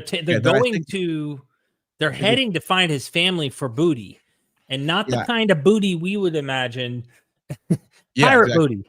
Yeah. So I think. Oh, am I sharing the right screen? Oh, you gotta put yours away. Oh, I'm sorry. You're good. Okay. So this is the one translated by Gregory Nagy. So this is a good translation. Dionysus, son of most glorious Semele. And wait, what was his question? What is the jutting headland? Let's see if this translation has that. Jutting headland.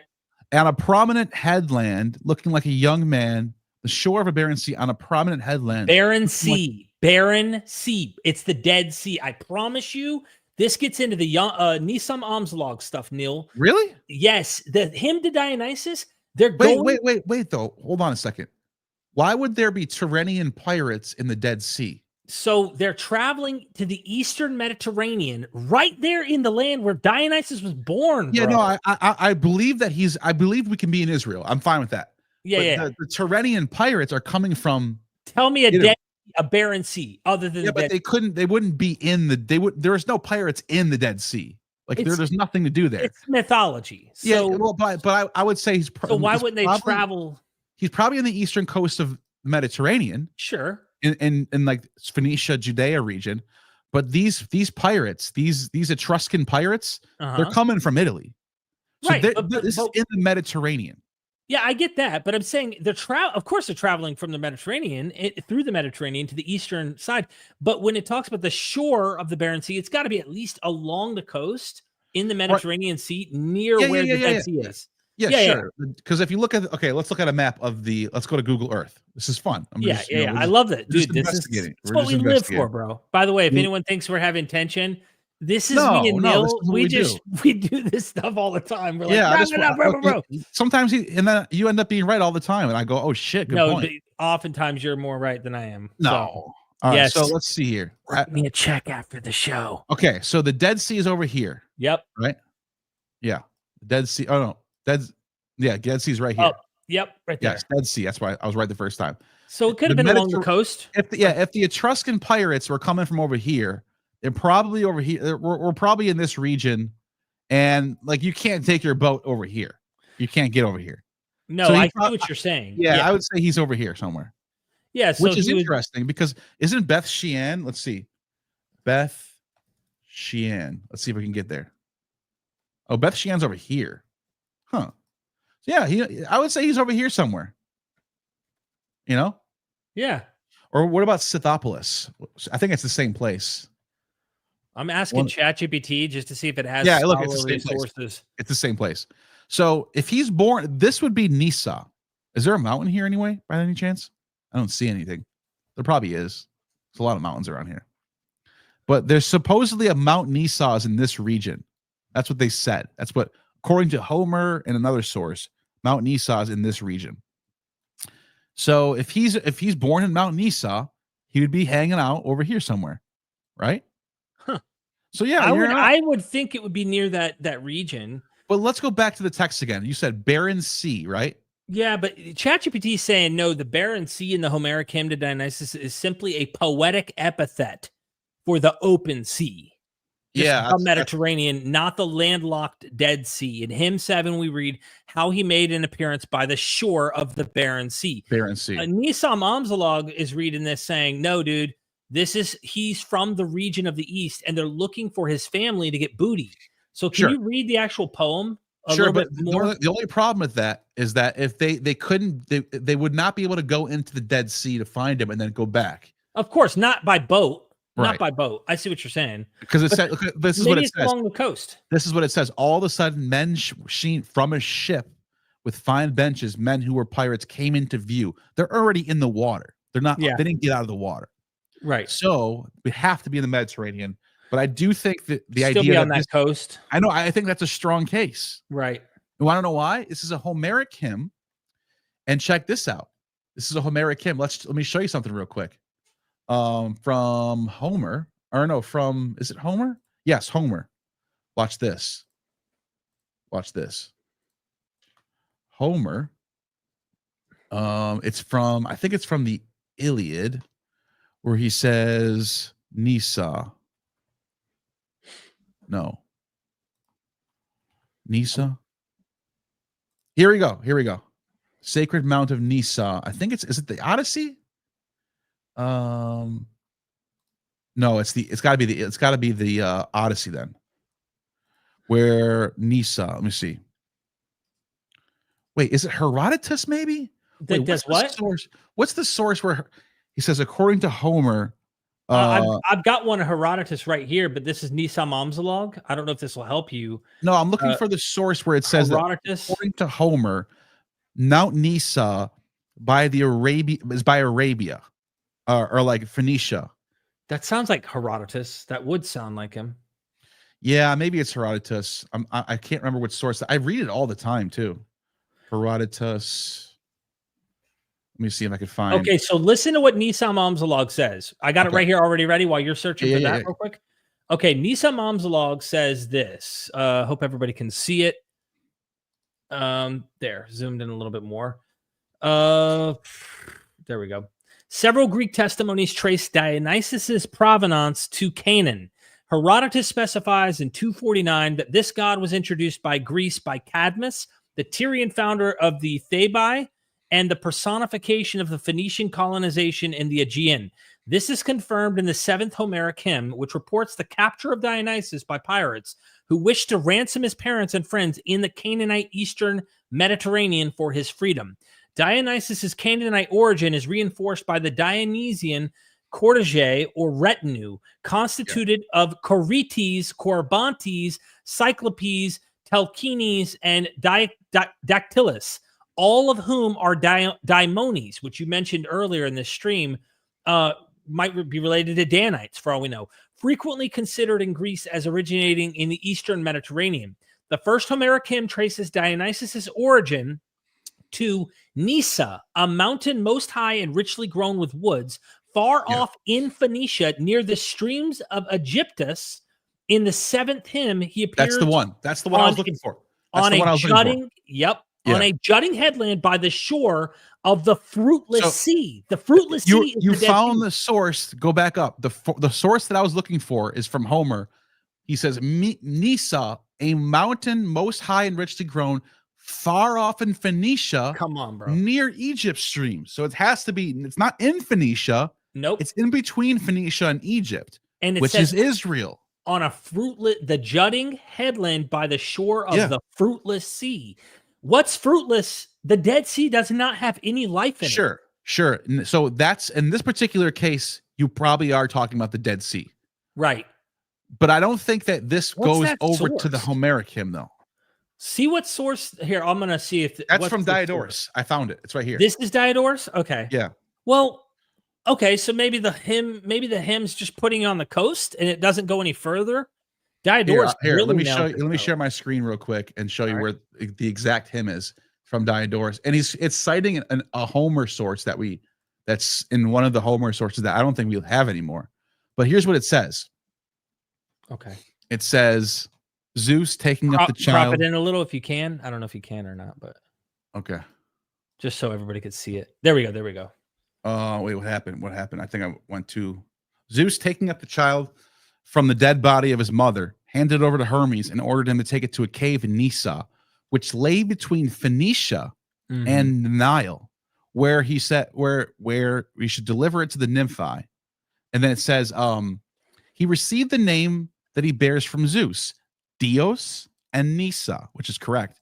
And Homer bears witness into this hymns when he says, there is a certain Nissa, mountain high, with forests thick, and Phoenicia afar, close to Egypt's streams.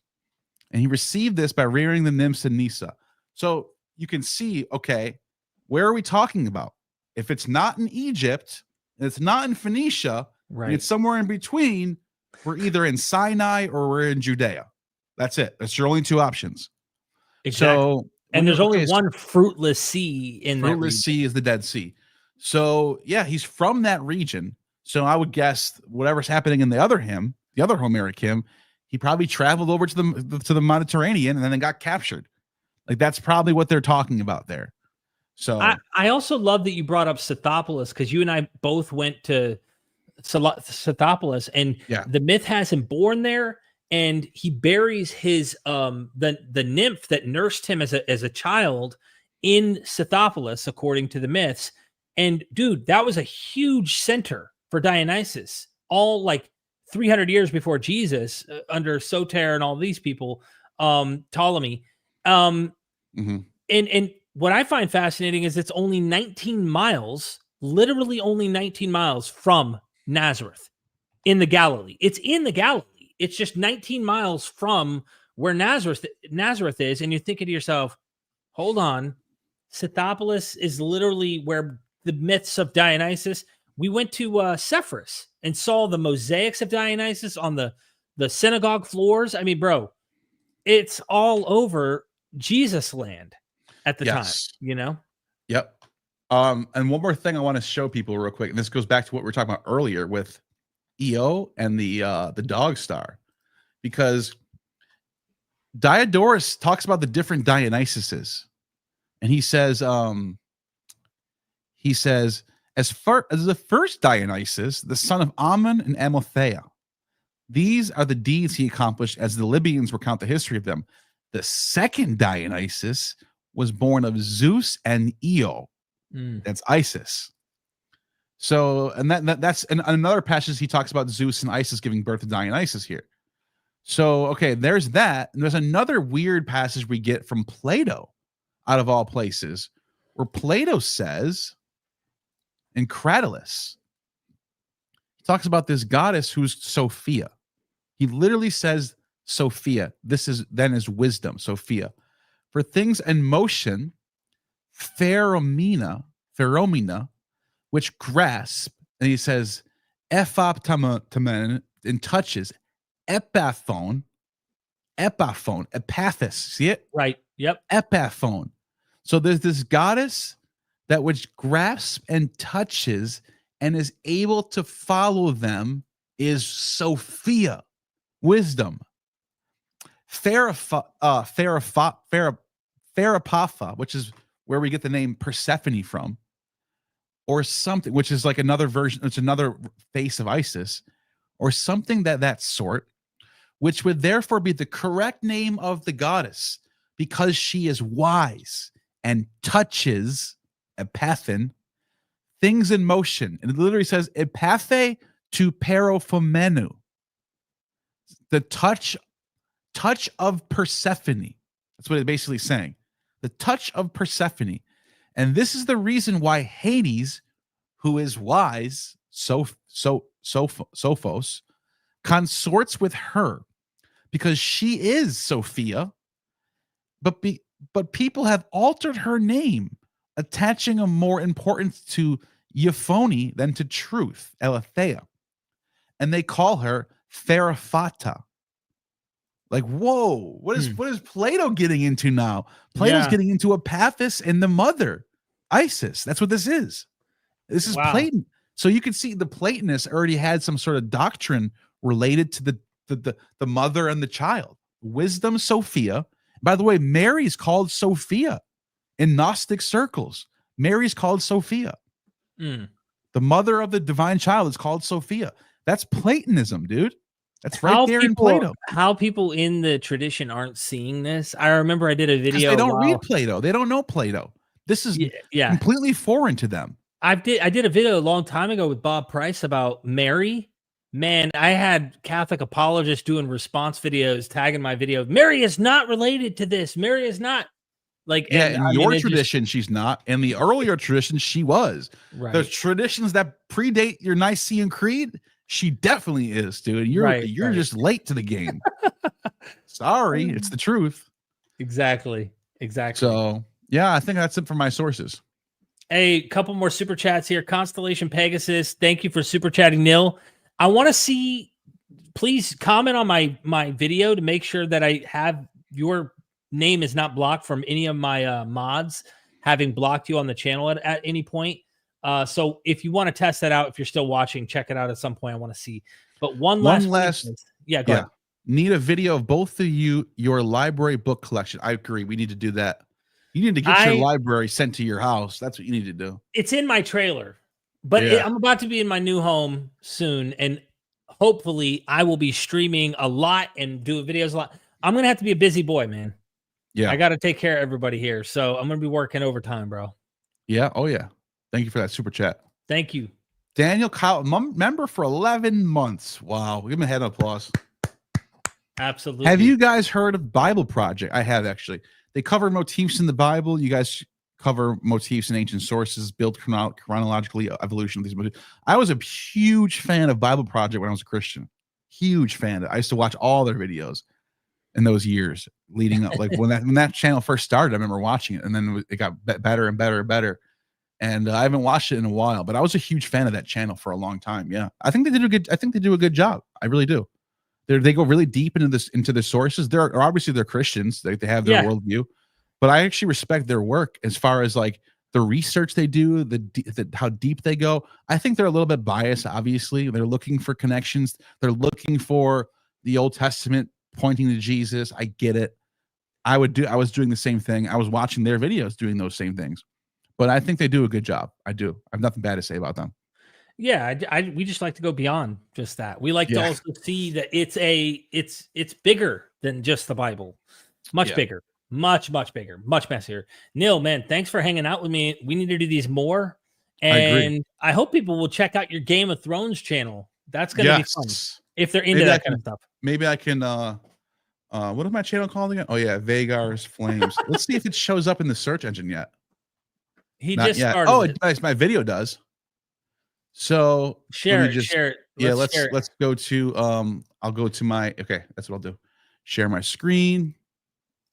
The dragon must have 3 heads. Should I play a second of it real quick? Yeah, go ahead. Banner. By the way, Neo, my mods are better now these days. So okay. Nice. Dragon, red on black. The 3 heads representing Aegon and his sisters, Visenya Targaryen and Rhaenys Targaryen. Jon Snow. As you can see, I did a whole video. Hands. Dude, you got to be into this, but if you're not into So Game tells of Thrones, Daenerys. you really got to be like. Yeah, but no, if you watch the show, you'll like this though. Exactly. Because it's not, even though I get into the books, it's good to, when I used to start watching videos on Game of Thrones, I watched the show before I read the books. So when I started watching videos on Game of Thrones and they were talking about the books, it was interesting because I didn't know this stuff. So then I started buying the book, started reading it myself, and that's why I started to start my own channel. But yeah, look at this. One video in 3 days ago, I've already got 200 subscribers and almost 5,000 views already. You really did put some work into that. I mean, you have come with some skills. I needed to take a break from this for a couple weeks, Yeah. which is what I did. But I won't be uploading on here for a little while. I have some work to do on this channel. Yeah. I have to finish the Amen video, and I'm still working on the documentary about Greece. That's going to be huge. I'm still working on that every day, hours a day, working on that stuff, putting together something very beautiful on that. So stay on the lookout for that. Absolutely. Absolutely. Hey, if I might say something at closing here, Neil's my brother. And we've been on a similar path. He always says a couple years behind me in terms of addiction, recovery. You know, he's got 2 years less clean time than me, but that's because he's 2 years behind me. And we both have been through a really rough patch in our lives of a catabasis in our own lives. And we have literally had an anabasis, and we're on the constant anabasis, steadily up is where we're headed. And Right. I'm thankful for your friendship, your brotherhood. I do wish, yeah, man, I do wish, I wish things did go different for your other brother, your twin. But all we could do is be a living memory for these people that we love and move forward. And I hope that anyone who's watching from Mythvision, consider subscribing to Neil. Check out what he's doing. He's doing stuff. He has a different style than me. He goes at stuff differently. He sees stuff differently. And of course, For sure. I encourage it. I want more people to check it out. Yeah, I couldn't agree more. Well said. Definitely. And subscribe to Mythvision. Please do. I know it's weird when we're both streaming at the same time because it's like, which one do I watch? Am I watching both? Or so there's probably a bunch of Mythvision fans watching my stream and probably vice versa. You know what I mean? Yeah, we're twin channels. We wanted to try this out just to see how it would go if we both streamed.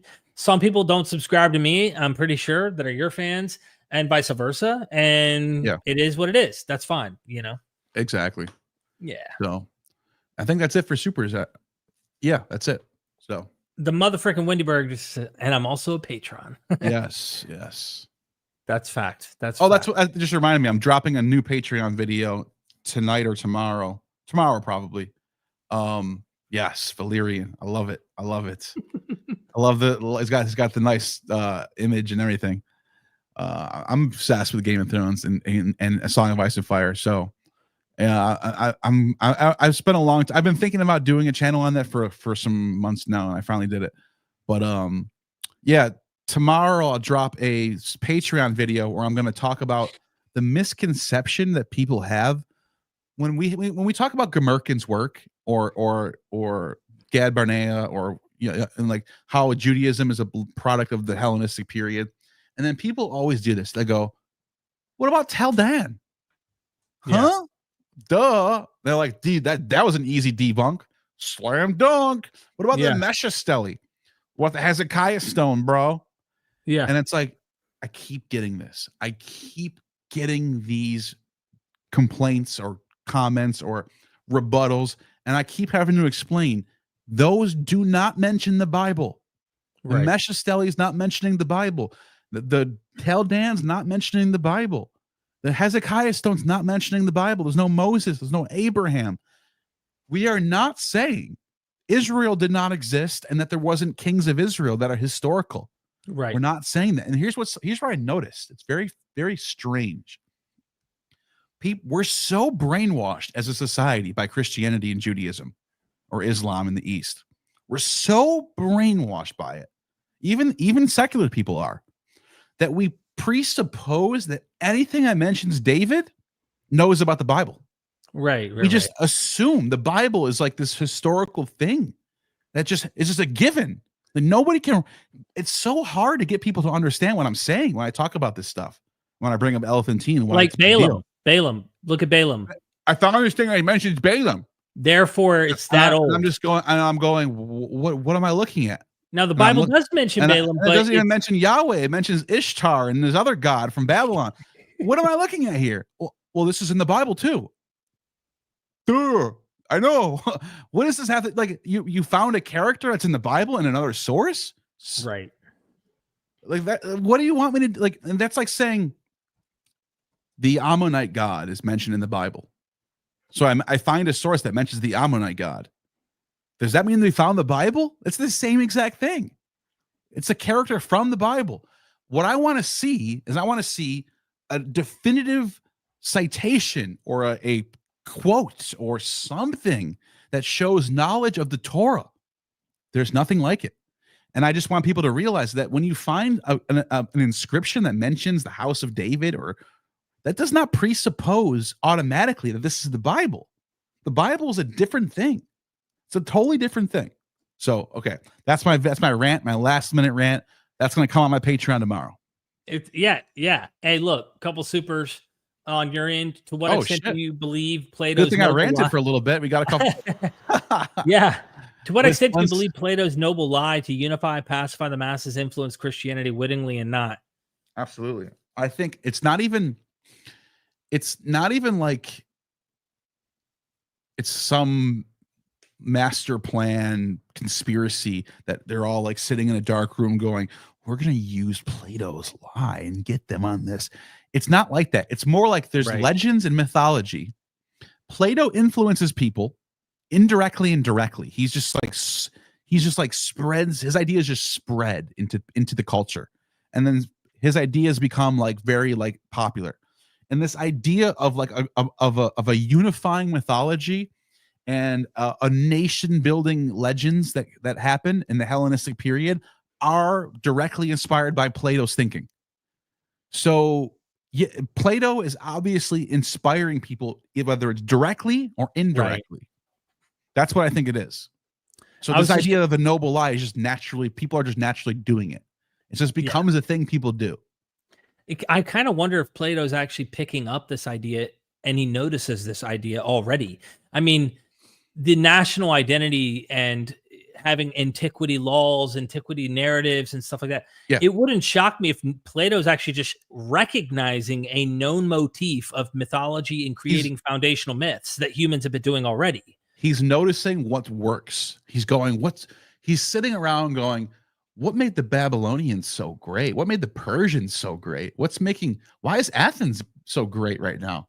Yeah. And it's like, well, people believe in these nation building stories, and they have these laws that were given by the gods. And it's like, Herodotus. This is what we have to do. If you want a good republic, you need the laws to be given by the gods, period.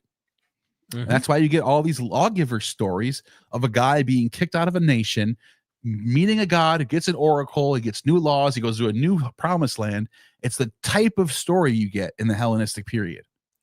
Game of Thrones, shameless plug, the moment where Littlefinger is facing the eunuch, I can't remember his name. You always correct me on this stuff because I'm bad with their names, but they're in the king's room with the sword chair and all. And he says, there are just a bunch of stories we tell ourselves and they're all lies.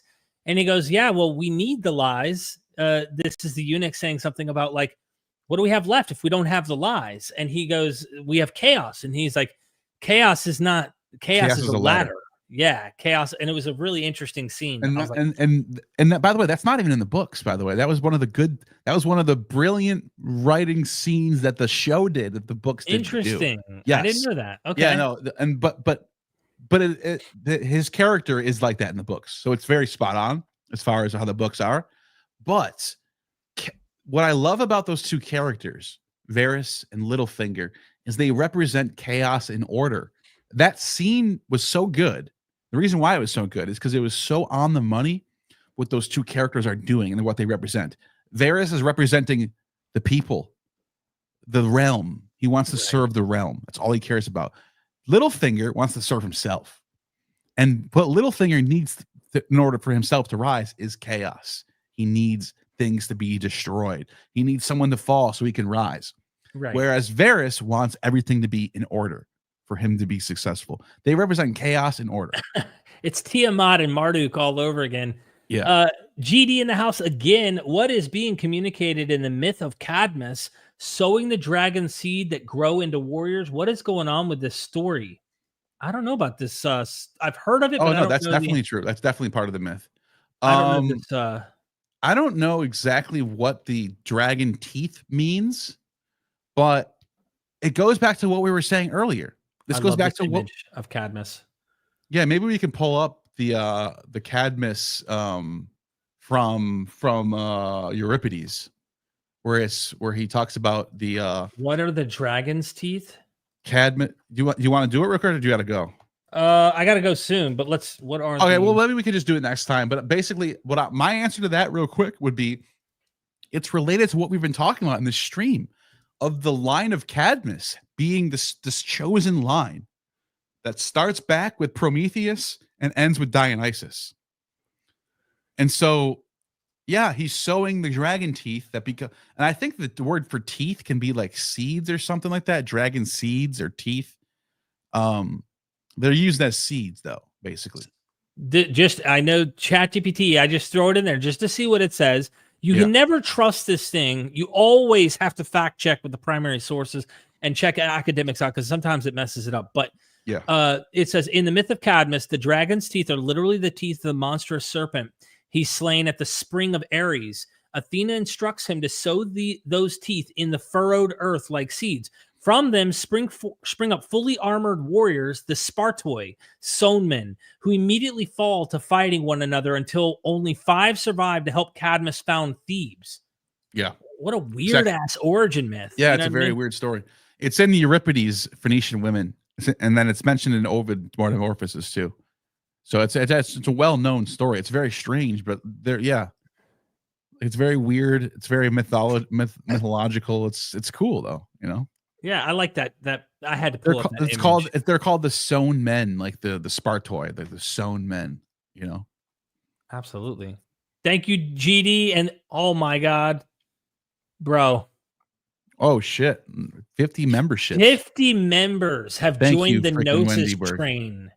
I appreciate that. Wow. The mother-frickin' Wendyberg never fails. Never fails. Yeah, that is, I don't know what to say. Thank you so much. By the way, I hear 50 Wendyberg, new members. EO. Now I gotta drop a new membership video tomorrow, which I'm going to do.